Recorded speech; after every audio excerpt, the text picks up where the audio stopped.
হ্যাঁ, আমি প্রথমে একটু জিজ্ঞেস করতে চাই যে আপনার পড়াশোনা সম্পর্কে, আপনি কোথায় পড়াশোনা করেছেন এবং কতদূর পর্যন্ত পড়াশোনা করেছেন? আমি চিটং ইউনিভার্সিটিতে অনার্স মাস্টার্স করেছি। আচ্ছা, ফাইনালি 2009। ঠিক আছে, ফাইনালি মানে আপনি মাস্টার্স দিয়েছেন 2009। ওকে, আমাদের আজকের যে অতিথি তিনি চিটাগং ইউনিভার্সিটি থেকে অনার্স মাস্টার্স কমপ্লিট করেছেন। আচ্ছা, এমনি ঢাকা শহরে আপনি কোন একটা এলাকায় থাকেন এবং আপনি পেশা হিসেবে এখন কি করছেন? আমি একটি বাচ্চাদেরকে ইংলিশ মিডিয়াম স্কুলে টিচিং করছি। আচ্ছা, বাচ্চাদের ইংলিশ মিডিয়াম স্কুলে আপনি পড়াচ্ছেন। আর আপনার এমনিতেই ছোটবেলা কেটেছে কোন এলাকায়? আসলে ছোটবেলা আমার খুব সুন্দর একটা জায়গায় কেটেছে, প্রকৃতির অনেক কাছাকাছি, বাংলাদেশের হিল ট্রেক্সে। ওকে, মানে পার্বত্য এলাকায় আপনি বড় হয়েছেন এবং সেখানেই আপনার ছোটবেলা কেটেছে। চলুন আমরা এবার স্টোরির দিকে যাই, গল্পের দিকে যাই। আপনি আসলে কোথা থেকে শুরু করতে চান? আমার গল্পটি অনেক বড়, তবু বলবো আর কি। আমরা শুনতে চাই। সেটা হচ্ছে ভালোবাসারই গল্প, ভালোবাসার দাবি নিয়ে আসছি এখানে। আমি যেহেতু আপনার ভালোবাসার দাবি নিয়ে আসছেন, আপনি আপনাকে যে মানুষটার কাছে আপনি দাবিটা নিয়ে এসেছেন সেই মানুষটা এই মুহূর্তে আপনাকে শুনছে হয়তোবা। ওকে, তো আগেই বলেছি আমি চিটং ইউনিভার্সিটিতে পড়াশোনা করেছি। তো সেখান থেকে শুরুটা 2008 লাস্টে ডিসেম্বরে কোন একটা 28 তারিখে, আমার মনে আছে তারিখটা। আমার ফোন আসছিল একটা অপরিচিত নাম্বার থেকে অনেক রাত্রে। তো রিসিভ করলাম, তো তখন কিন্তু নাম টাম কিছুই বললো না, শুধু কথা শুনলাম। তো ফোনটা কেটে দিলাম, কয়েকটা সেকেন্ড কথা মানে মুহূর্ত আর কি। এরপরে অনেকদিন আর ফোন আসে না, তারপর আবার আসলো ওই নাম্বার থেকে। তো ফাইনালি যেটা বললো, আমি অমুক ঢাকা ইউনিভার্সিটি থেকে কেমিস্ট্রিতে অনার্স মাস্টার্স করা। এই নামটা কি বলা যাবে, মানে সে যে নামটা বলেছিল সেই সময়? অবভিয়াসলি সুমন বলেছিল। মানে বললো যে আমি সুমন, আমি ঢাকা ইউনিভার্সিটি থেকে অনার্স মাস্টার্স কমপ্লিট করেছি। সুমন রয় বলেছিল। সুমন রয়, ওকে। তারপর হচ্ছে এই তো বললাম যে তো আমাকে কেন ফোন দিয়েছেন, আমার নাম্বারটা কিভাবে পেয়েছেন? বললো যে হ্যাঁ পেয়েছি, কারো একজনের কাছ থেকে আপনার কথা শুনেছি, বাট তখন কিন্তু আমাকে কিছুই বলেনি ওভাবে। তো আমিও আর এতটা ইন্টারেস্ট দেখাইনি, পরে আমি ফোনটা কেটে দিলাম। ওভাবে আরো কয়েকদিন পরে ফোন আসলো, তো আমিও বললাম যে তো ওর টোনটা অনেক বেশি সুন্দর ছিল, ফোন ভোকালটা অনেক সুন্দর ছিল, অনেক, এখনো ভালো লাগে। তো আমার ভালোই লাগলো কথা বলে, আমারও একটু ইন্টারেস্ট ছিল। তার কারণে আমি একদিন ফোন দিলাম যে হ্যাঁ কেমন আছেন, ফর্মাল কথাবার্তা যেটা হলো আর কি। পরে এভাবে কথা হতো, মাঝে মাঝে কথা হতো। সে যেহেতু অনেক ব্যস্ত ছিল, একটা বিজনেসের সাথে জড়িত ছিল, অনেক বেশি ব্যস্ততা। তো এর মধ্যে কথা হতো সপ্তাহে 2-3 দিন এরকম, ডে বাই ডে এটা বাড়ছে কথাটা। তো আপনি থেকে তুমিতে হলো, ভালো লাগা থেকে একটু অন্যরকম একটা ফিলিংস। ওর জন্য আমার একটু কষ্ট লাগা, যেটা সবকিছু বুঝতে পারলাম আর কি, যে আপনি তাকে ভিন্নভাবে আবিষ্কার করলেন, যে মানুষের প্রতি আপনার একটা ভিন্ন রকমের সিম্প্যাথি কাজ করছে। ঠিক তাই। পরে ও বুঝতে পারলো যে আমি ওর প্রতি অনেকটা একটু উইক হচ্ছি। হ্যাঁ, সেও বুঝতে পারলো। তো যাই হোক, ওভাবে কথাও চলতো, কিন্তু আমাকে সে অ্যাভয়েড করতো প্রথম দিকে। যেমন ওর ফোনটা অনেক সময় বিজি থাকতো, তো আমার এগুলো অনেক, আমি একটু বেশি ইমোশনাল, এগুলো দেখলে আমি কান্না পেত আমার। কিন্তু সে তখন আমার কিছুই হয়নি, ভালোবাসাও হয়নি, কিছুই হয়নি, কিন্তু ওর প্রতি আমার কেনটা এতটা ফিলিংস কাজ করতো যে ওর ফোন নাম্বারটা বিজি পেলে আমার খুব কষ্ট হতো। আচ্ছা, খুব কষ্ট হতো, আমার চোখের জল চলে আসতো এইভাবে। পরে একদিন আমি বললাম, দেখো, একদিন বললাম যে মেয়েদের হচ্ছে শেষ আশ্রয়স্থল কোনটা জানো? তারপর বলছি কোনটা? তার স্বামী হচ্ছে তার সবচাইতে নিরাপদ আশ্রয়। তুমি কি আমাকে সেই নিরাপদ আশ্রয়টুকু দিবা? আমি কিন্তু বলেছি। আপনি ফার্স্ট তাকে এই কথাটা বললেন, নট লাভ, যে তোমাকে লাভ করি এরকম কিছু না, সরাসরি হাজবেন্ড। হ্যাঁ, ওকে, দিয়েছিলাম। তো যেহেতু আমি ওর প্রতি আমার একটু ভালোবাসা, অন্যরকম একটা ফিলিংস কাজ করতেছিল, তা আমি, সে বললে অনেকক্ষণ একটু চুপ করলো, বলছে হ্যাঁ দেয়া যাবে না কেন, অবশ্যই। তো তখন থেকে কথাটা আরো একটু এগোলো, যে আমি বুঝতে পারলাম যে ওর প্রতি আমার পরিপূর্ণ ভালোবাসা মেক হচ্ছে আর কি। তো এভাবে কথা হতো, সারা রাত জেগে কথা বলতাম। আমার রুমের পাশে অনেক সুন্দর একটা কার্নিশ ছিল, ওই কার্নিশে বসে বসে। চিটাগং ইউনিভার্সিটিতে? ইয়েস, শামসুনার হলেই ছিলাম বলেই ফেলি। ওকে। তো আমার পাশে মানে রুমের পাশে একটা সুন্দর একটা গাছ ছিল, সেটা হচ্ছে চামেলি ফুলের গাছ। আচ্ছা। এত ওকে বলতাম যে দেখো আমি খুব সুন্দর একটা পরিবেশে তোমার সাথে কথা বলি, সারা রাত কথা বলতাম, সারা রাত। এভাবে কখন যে ভোর হয়ে যেত, ও অনেক বেশি ভালো লাগা ছিল তখন। গান শোনাতাম ফোনে, আমার গানের গুলো মোটামুটি ভালো আছে। ওকে। গান শোনাতাম এভাবে আর কি, ঠিক আছে। তো কিন্তু মাঝে মাঝে সে আবার উধাও হয়ে যেত, ফোন বন্ধ থাকতো, কোথায় যেত, তখন আমার অনেক কষ্ট হতো, আমি অনেক কান্না করতাম। আমার বান্ধবীরা জিজ্ঞেস করতো কি হয়েছে কি হয়েছে, তখন নতুন নতুন ওর সাথে।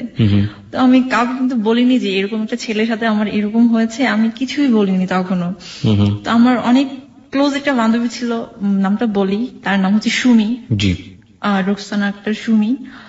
তো ওকে আমি অনেক কিছু বলতাম আর কি, সবকিছু শেয়ার করতাম যে দেখো আমার একটা এরকম একটা ছেলের সাথে আমার পরিচয় হয়েছে, আমি তো ওকে ভালোবেসে ফেলছি বা ভালোবাসতে শুরু করেছি, আমি কি করব।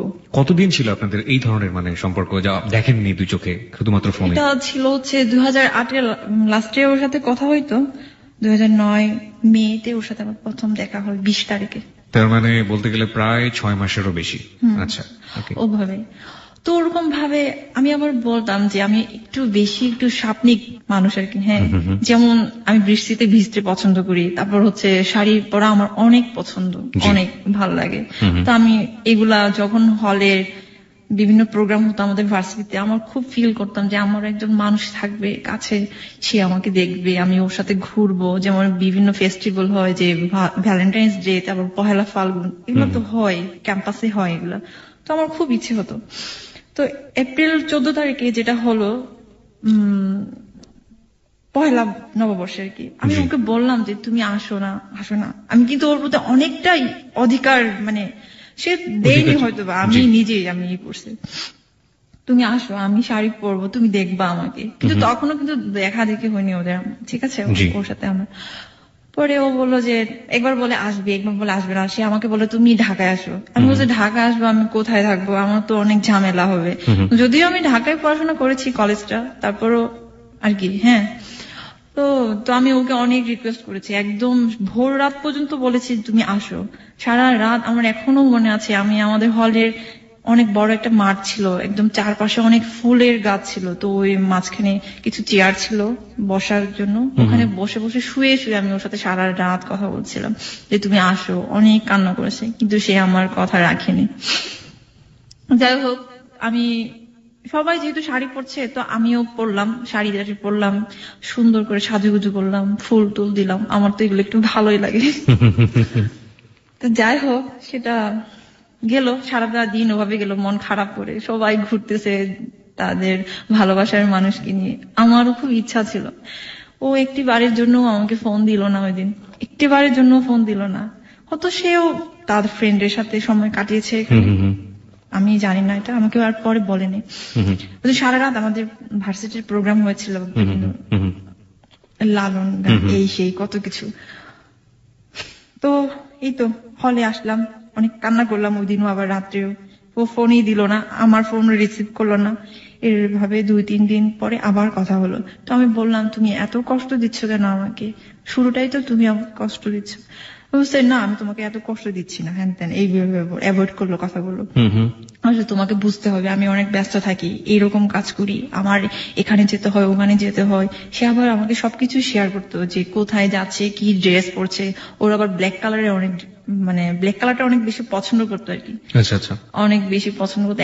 আমার এখনো মনে আছে, সে একবার বরিশাল গিয়েছিল কাজে, তো তখন মনে হয় শীতকাল ছিল, হোল একদম সবকিছু ব্ল্যাক পরেছিল। আমাকে বলছে দেখো আমি তো এমনিতেই ব্ল্যাক, আমি ড্রেসও পরেছি ব্ল্যাক, আমাকে একদম চিনাই যাচ্ছে না। তো আমার খুব হাসি পেল, মজা লাগলো কথাটা। তখন আপনাদের দেখা হয়নি? না, দেখা হয়নি। তো আমি ওকে অনেক বেশি ফিল করতাম, কারণ ওর ভয়েসটা এতটা সুইট এখনো, মানে কি বলবো না যে সে মোটিভেশন করতে পারে, আমি ওকে যেহেতু। যাই হোক, পরে ওরকম ভাবে সে বললো যে আমি তোমাকে দেখবো, না না, আমি বললাম যে আমি তোমাকে দেখবো, আমি তোমাকে দেখতে চাই, কিভাবে বলো, তুমি আসো এখানে। বলছে তারপর বলছে তুমি আগে আমাকে ছবি দাও, আমি তোমাকে দিব। তারপর তুমি তো আমাকে দেখছো, তুমি তো দেখেই তো তুমি নিশ্চয়ই কারোর কাছ থেকে আমার নাম্বারটা নিয়েছো। বলছে আমি তোমাকে দেখি নাই, তবে শুনেছি তুমি কিরকম, সে আমাকে বলেছে এটা।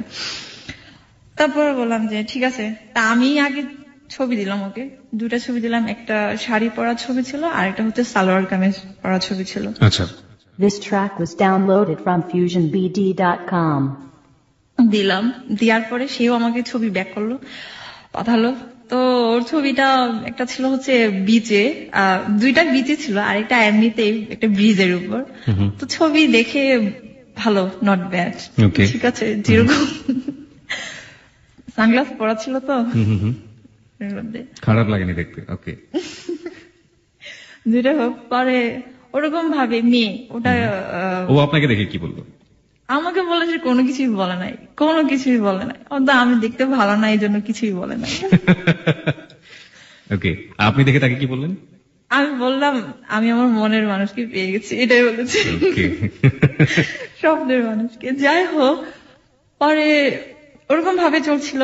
তো এখন ছবি দেখার পর না, সে আমাকে অ্যাভয়েড করতো, কথা বলতে চাইতো না। আমি যেভাবে ওকে লাইক করতাম, মানে যেভাবে আমি ওকে চেতাম, সেভাবে সে আমাকে বেশি সময় দিত না আর কি। যেমন আমার ভালো লাগে হচ্ছে আমি ওর সাথে অনেকক্ষণ কথা বলবো, এবং আমার খাওয়া দাওয়া রান্না বান্না কোনো কিছু ঠিক থাকে না, আমি কথা বললেই তো ওর সাথে কথা বলছি এরকম। কিন্তু ও কি করে, ফুট করে ফোনটা কেটে দেয়, ফোনটা কেটে দিয়ে ফোন বন্ধ করে রাখে। জানি না অন্য কোনো সিম ইউজ করে কিনা, তখনও তো আমি শুধু একটা নাম্বারই জানতাম। যাই হোক, ওরকম ভাবে আমাকে কষ্টও দিছে, অনেক কষ্ট দিছে। তো ফাইনালি যেটা হলো যে মে 20 তারিখে সে আসবে, চিটাগং যাবে আর কি, আমার সাথে মিট করতে যাবে। এর মধ্যে আমাদের মাস্টার্স এর পরীক্ষার ডেট দিয়ে দিছে, 23 তারিখ থেকে পরীক্ষা শুরু হবে। তো যেতে চাই না, আমি বললাম তুমি আসো প্লিজ, তুমি আসো, আমাকে একবার দেখে যাও তুমি। তো আমাকে বলে তুমি আসো ঢাকা। আমি বলছি আমি কিভাবে আসবো, আমার তো পরীক্ষা শুরু হয়ে যাচ্ছে, আমার তো প্রিপারেশনও ভালো না। যেটা সত্যি কথা, আমার মাস্টার্স এর প্রিপারেশন মোটেই ভালো ছিল না। তারপরেও কিভাবে যেন ফার্স্ট ক্লাসটা পেলাম আর কি। আপনি আপনার সাবজেক্ট থেকে ফার্স্ট ক্লাস পেয়েছেন? ফার্স্ট ক্লাস পেয়েছি। ওকে, পরে যাই হোক, মাস্টার্সে ফার্স্ট ক্লাস, অনার্সে কি? অনার্সে সেকেন্ড ক্লাস ছিল, মাস্টার্সে ফার্স্ট ক্লাস ছিল। ওকে, আচ্ছা। পরে তো ফাইনালি ঠিক করলো। তাও বললাম যে তুমি একটা কাজ করো, তুমি যদি রাত্রে চলে আসো, আমরা সারাদিন আমরা সময় কাটাতে পারবো। তো সে কি করলো, না আমি পারবো না। তখন সে কিন্তু ভাইয়ের বাসায় থাকতো, মিরপুরে আর কি, ঠিক আছে, ভাইয়ের বাসায় থাকতো। বলে কি না আমার ভাইয়া এরকম, দাদা এরকম সমস্যা হবে। তো আমি বললাম যে তাহলে তুমি একটা কাজ করো না, তুমি বলো যে কোনো একটা ফ্রেন্ডের বিয়ের প্রোগ্রামে যাচ্ছ, এগুলা। তারপর সে যেটা বললো, আমি ওকে অনেক বলছি যে আসো, তুমি রাত্রে আসো, সকালবেলা পৌঁছলে তুমি সারাদিন থাকে আবার রাত্রে চলে যেতে পারবা। মানে আমি ওকে এতটা বেশি ফিল করেছি, এতটা বেশি আমার খুব কাছে পেতে ইচ্ছে করতেছিল আর কি। তো যাই হোক, পরে ও আসলো, সেটা হচ্ছে বললো যে তুমি ঠিক আছে, তুমি আমাকে তাহলে ফোনে রিং করো যে আমাকে ঘুম থেকে জাগাই দিও। আমি তো ঘুম থেকে উঠতে পারি না, 5টার সময় জাগাই দিবে। সে কি করলো, 6টা কিংবা 7টার দিকে মনে হয় বাসা থেকে বের হলো, একদম দেরি, কি বলবো, কখন 10টার দিকে মনে হয় সে ঢাকা থেকে রওনা দিয়েছে। তো চিটাগং পৌঁছতে যেটা হলো, অনেকক্ষণ সময় লাগলো, 5-6 ঘন্টায় তো সময় লাগলো। তো আমি এর মধ্যে আমি চিটাগং গেলাম ওর জন্যই, আগেই গেলাম আমি। এর মধ্যে আবার সে আমার ফোন রিসিভ করে না এরকম, আবার আসবে নাকি আসবে না সেটাও আমি কনফিউশনে ছিলাম। হ্যাঁ, কারণ সেটা আমাকে কোনো কিছু খুলে বলে যাবে নাকি যাবে না, হয়তো বা সারপ্রাইজ ছিল। তো এর মধ্যে আমি আবার আমার বান্ধবী, তারপর হচ্ছে ছোট বোন একটা ছিল মিত্রার সাথে আমার অনেক ভালো রিলেশন ছিল আর কি ওদের সাথে।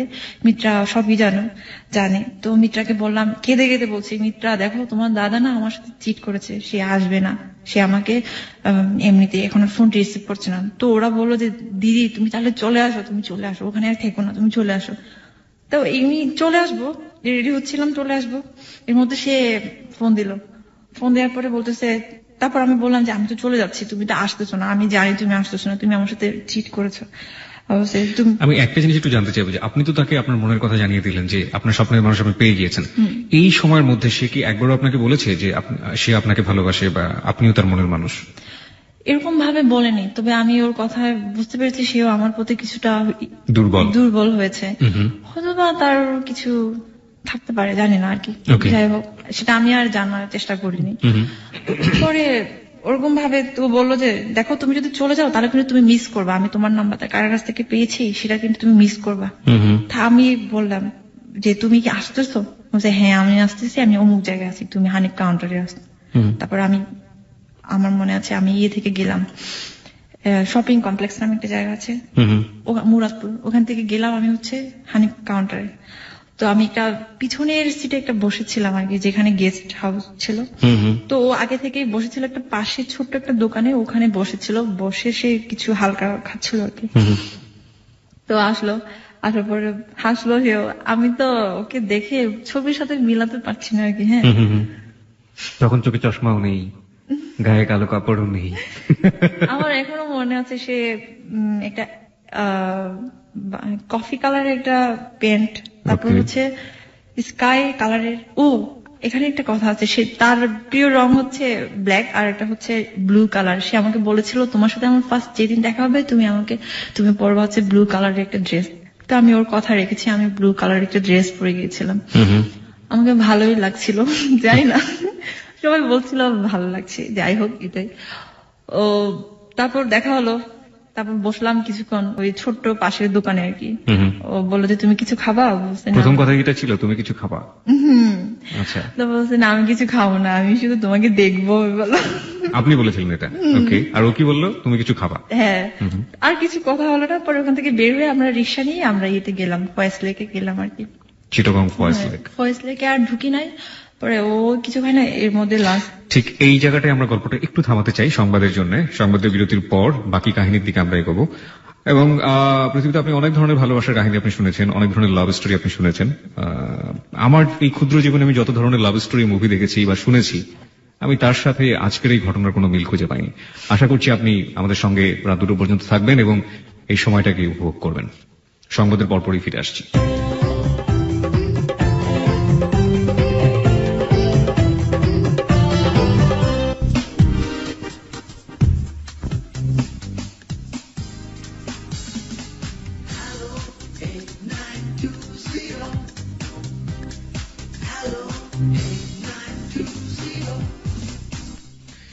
সংবাদের পর আরো একবার স্বাগত হ্যালো 8920-তে। কিবরিয়াকে শুনছেন আপনি এবিসি রেডিও FM 89.2 এবং কিবরিয়ার সাথে আজকে আমরা যেটাকে হট সিট বলি, এবং আমরা বলতে পারি আমার সাথে স্টুডিওতে যিনি আছেন আমাদের প্রিয় শ্রোতা, আমাদের তার নাম রিনি, এবং তার গল্প আমরা শুনছিলাম সংবাদের আগ পর্যন্ত। এবং প্রত্যেকটা গল্পই আসলে জীবনধর্মী গল্প, তা সেটা ভালোবাসার হোক কিংবা তা সেটা দুঃখের হোক, কষ্টের হোক, যে কোনো কিছু হোক না, জীবনের সাথে এগুলো জড়িয়ে থাকে।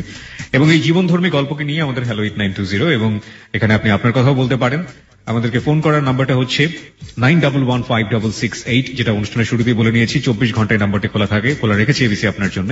এটা এমন একটি নাম্বার, আপনি যাই বলুন না কেন ফোন করলে আপনাকে ওয়েলকাম করবে এবং আপনাকে অবশ্যই আপনার কথাগুলো মনোযোগ দিয়ে শুনবে। নিয়ম আছে, ফোন করার পর আপনাকে আপনার নাম এবং সেল নাম্বারটা বলতে হবে। বলার পর আপনি কি বলতে চান, যে কোনো ধরনের কথা হতে পারে, আপনি এখানে বলতে পারেন 91156668। রিনি, আমরা অনুষ্ঠানের এই পর্যায়ে ছিলাম যে আপনার সাথে, আপনার যে মানুষটার সাথে আপনার এতদিন ফোনে কথা হতো, যে মানুষটাকে আপনি এত এত ভালোবাসেন, যে মানুষটাকে আপনি আপনার জীবন সঙ্গী করতে চাচ্ছেন, সেই মানুষটার সাথে আপনার প্রায় 1 বছর পর আপনার দেখা হল। ওকে, হ্যাঁ, তারপরে আমরা সামনের দিকে আগাই। আপনি একটু স্পিকারটা দয়া করে কাছে নিয়ে নেবেন। হ্যাঁ,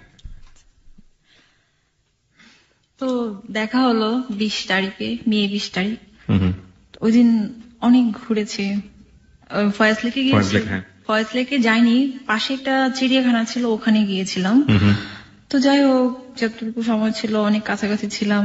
তো মনে হচ্ছিল, আমার একবারের জন্য মনে হয়নি যে ওদিন আমার সাথে প্রথম দেখা।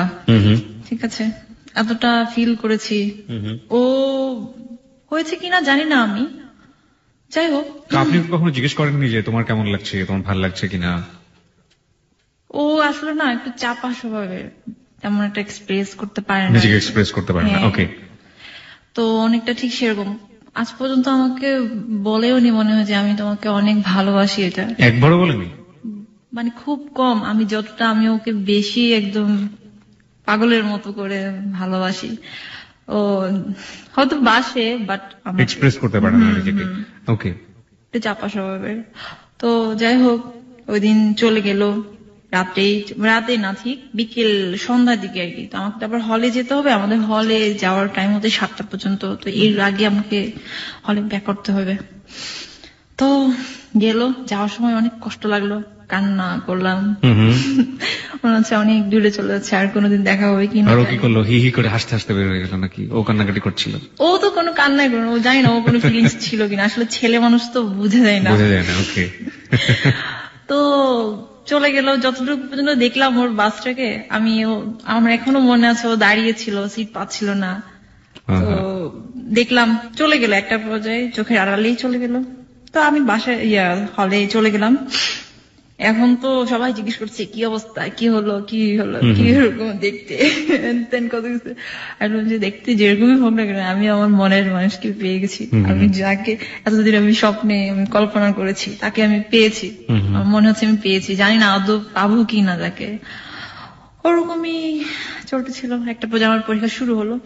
এরপরে যেটা দেখলাম আর কি, হ্যাঁ পরিবর্তন, অনেক বড় পরিবর্তন। এর আগে তো সে আমাকে অ্যাভয়েড করতো, ফোনে কথা বলতে চাইতো না, ফোনটা বিজি রাখতো। এখন দেখা হওয়ার পর থেকে সেই এখন বেশি এক্সাইটেড হয়ে গেছে। টাইম টু টাইম আমাকে ফোন দেয়, ভাত খেয়েছে কিনা, পড়াশোনা করছি কিনা, পরীক্ষা যেহেতু এখন আমার একদম অনেক বেশি কেয়ারিং হয়ে গেল। অনেক বেশি কেয়ারিং হয়ে গেল। তো আমার এই জিনিসগুলো অনেক বেশি ভালো লাগলো। আমি বললাম যে কেন তুমি আমাকে দেখার আগে কেন তুমি এরকম ছিল আর এখন কেন এমন হলো? বলছে আমি জানি না, বলতেছে কেন জানি, তোমাকে দেখে আমার অনেক ভালো লেগেছে। এটা কেন ভালো লাগে? তুমি তো আমাকে ছবিতেও দেখেছো আর শুনেছো, তাই না? তো বলছে জানি না, মানে সে শুধু জানি নাই বললো, আর কোনো কিছু আর বলতে পারলো না। তো ওরকম ভাবে অনেক বেশি কেয়ারিং করলো। একটা পর্যায়ে আমার বিয়ের প্রপোজাল আসলো আর কি। বিয়ের প্রপোজাল আসলো মানে কি? মানে এই ছেলে বিয়ের প্রপোজাল দিল আপনার পরিবার থেকে? আচ্ছা, পরিবার থেকে আসে না, অন্য জায়গা থেকে আসলো? আচ্ছা। আমার তো এমনিতে বিয়ের প্রপোজাল আসতেছিল প্রায় অনেক দিন আগে থেকে। তো যেভাবে হোক আমি মাকে বলেছি, দেখো আমার ফাইনাল পরীক্ষা শেষ না হওয়া পর্যন্ত আমি বিয়ে করতে পারছি না, কিংবা আমার ক্যারিয়ার করবো ড্যানে আমি বিয়ে করব। তো ওটা অতটুকু পর্যন্ত আমি আমার মাকে সেভাবে বলে আমি রেখেছি। বাট ফাইনালি যেটা আসলো সেটা হচ্ছে অনেক ভালো একটা বিয়ের প্রপোজাল, বাইরে থাকে ছেলেটা। আচ্ছা, এখানে আমি একটু আমাদের শ্রোতাদের উদ্দেশ্যে একটু একটা জিনিস পরিষ্কার করে রাখতে চাই। আপনার পুরো পরিচয়টা দিতে চাই না, কিন্তু আপনি যে কমিউনিটিতে বড় হয়েছেন বা যে সমাজটাতে বড় হয়েছেন, সেই সমাজের নিয়ম হচ্ছে যে আপনার সেই সমাজের লোকের সাথে আপনার বিয়ে হতে হবে, এবং তার বাইরে আপনি অন্য কোনো ছেলেকে বা বাঙালি ছেলে বলতে যেটা বোঝায় সেই ছেলেকে আপনি বিয়ে করতে পারবেন না। মানে একটা ক্ষুদ্র নৃগোষ্ঠীতে আপনি বড় হয়েছেন, এবং সেটা পাহাড়ের কোলেই। এবং আগেই তো বলেছি বাংলাদেশে হিল ট্রেকস তো তিনটা আছে, বান্দরবান, খাগড়াছড়ি, রাঙ্গামাটি। এবং আমি খাগড়াছড়িতে, আমার জন্ম হচ্ছে খাগড়াছড়িতে, বড় হয়েছি ওখানে। এই তো আপনার যে বিয়ের প্রস্তাবটা যেটা এসেছিল সেটা কি আপনার গোত্রেরই লোকজন? আমাদেরই গোত্রেরই লোকজন। তো সে থাকে আবার বাইরে থাকে, আমি বলতে চাচ্ছি না। ওকে, হ্যাঁ ঠিক আছে। তো যাই হোক, আমার মা তো অনেক বেশি হয়ে গেল যে হ্যাঁ এরকম ছেলে আর পাওয়া যাবে না, ভালো ছেলে, ভালো ফ্যামিলি, সবকিছুই। তো এখন আমি কিভাবে বলবো? আমি ওকে বললাম, দেখো আমার তো এরকম একটা বিয়ের প্রপোজাল আসছে, আমি কি করব, আমি কি করব তুমি বলো। অনেকটু হয়ে গেল। আর আমি চিন্তা করি এটা যে, কারণ আমি যে ফ্যামিলিতে বড় হয়েছি সেটা তো কোনোদিনও অ্যাকসেপ্ট করবে না, আর সোসাইটি একটা কথা আছে সেটাও আমার চিন্তা করতে হচ্ছে। এগুলা অ্যাকসেপ্ট করবে না মানেটা কি? ওর কোয়ালিটি নাকি বাঙালি ছেলে এই কারণে অ্যাকসেপ্ট করবে না? অ্যাকচুয়ালি কোয়ালিটি এখানে ডাজন্ট ম্যাটার, মানে আপনাদের গোত্রের না, এটাই হচ্ছে মূল কারণ। ওকে, তারপর বলে রাখি এখানে ওর আর আমার রিলিজন অন্য রিলিজন। আপনার রিলিজন আলাদা ছিল এবং ওর রিলিজন আলাদা ছিল। ওকে, এখানে তারপর হচ্ছে এই তো বল না তুমি চিন্তা করো না, তুমি একটা কাজ করো, তুমি পরীক্ষা শেষ হলে তুমি ঢাকায় চলে আসো, এভাবে আমাকে বললো। আমি বলছি দেখো ঢাকায় চলে আসো বললে তো হবে না, আমার তো এখানে অনেক জিনিসপত্র রয়ে গেছে, আমি এগুলো নিয়ে কিভাবে আসবো। তারপর সে বলল না তুমি চিন্তা করো না। কিন্তু এর মধ্যে আবার সে একটু অন্যরকম হয়ে গেল, আবার মাঝে মাঝে ফোন বন্ধ পাইতাম। তারপর হচ্ছে একটু কেমন জানি ছাড়া একটা কেমন জানি আর কি। তো আমার অনেক কান্না পেত, আমি বেশি একদম কেঁদে ফেলি। আমি আগে বলেছি আমি অনেক বেশি ইমোশনাল। তো একটু আনসার্টেন একটু হচ্ছিল আর কি, যে রিলেশনটা আসলে কি, মানে এরকম আর কি। তারপর এদিকে আমার মা প্রতিনিয়ত ফোন দিচ্ছে যে দেখ তো পরীক্ষা শেষ হলে কিন্তু বাড়িতে আসতে হবে, আসতে হবে তোর, মানে চিটাগং ইউনিভার্সিটি থেকে বাড়িতে চলে আসো। হ্যাঁ আসতে হবে। এরকম ভাবে পরীক্ষা দিচ্ছিলাম, পরীক্ষা মোটামুটি ভালোই হচ্ছিল, যদিও প্রিপারেশন ভালো ছিল না।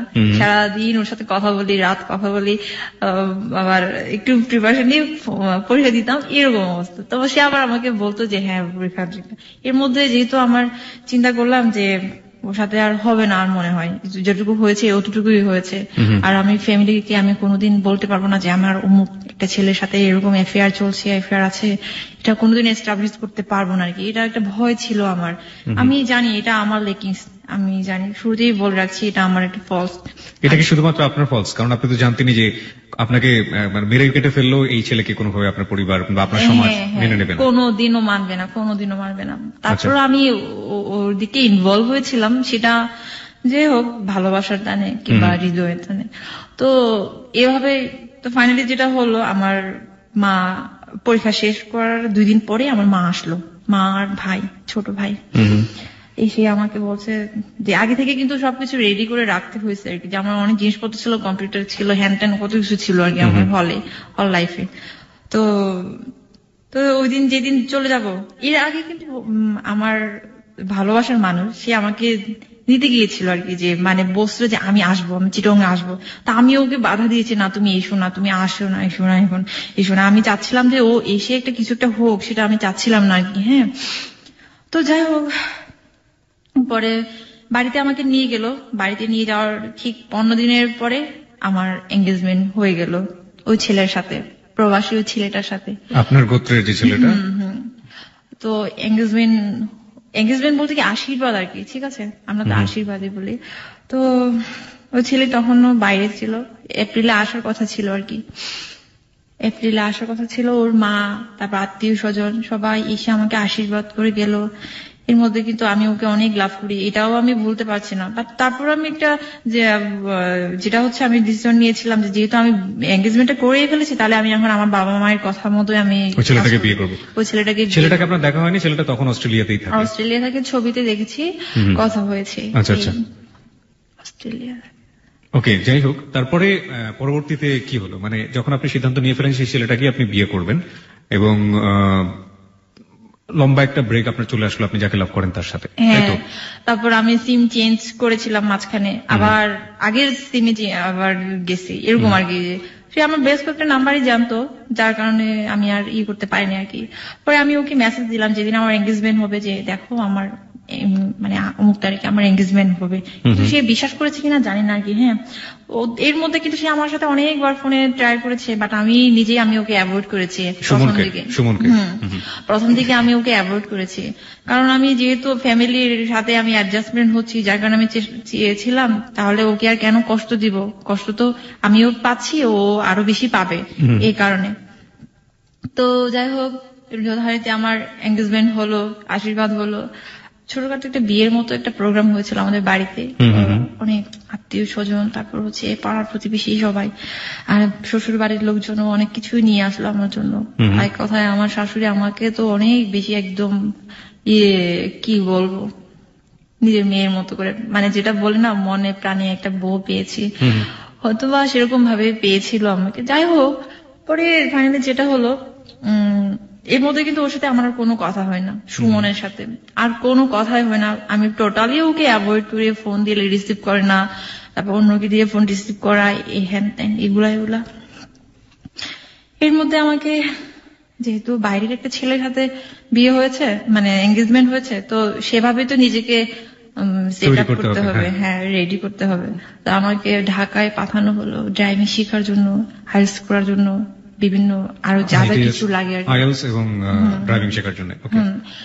তো ফাইনালি আবার 20 দিন পরে আমি ঢাকায় আসলাম।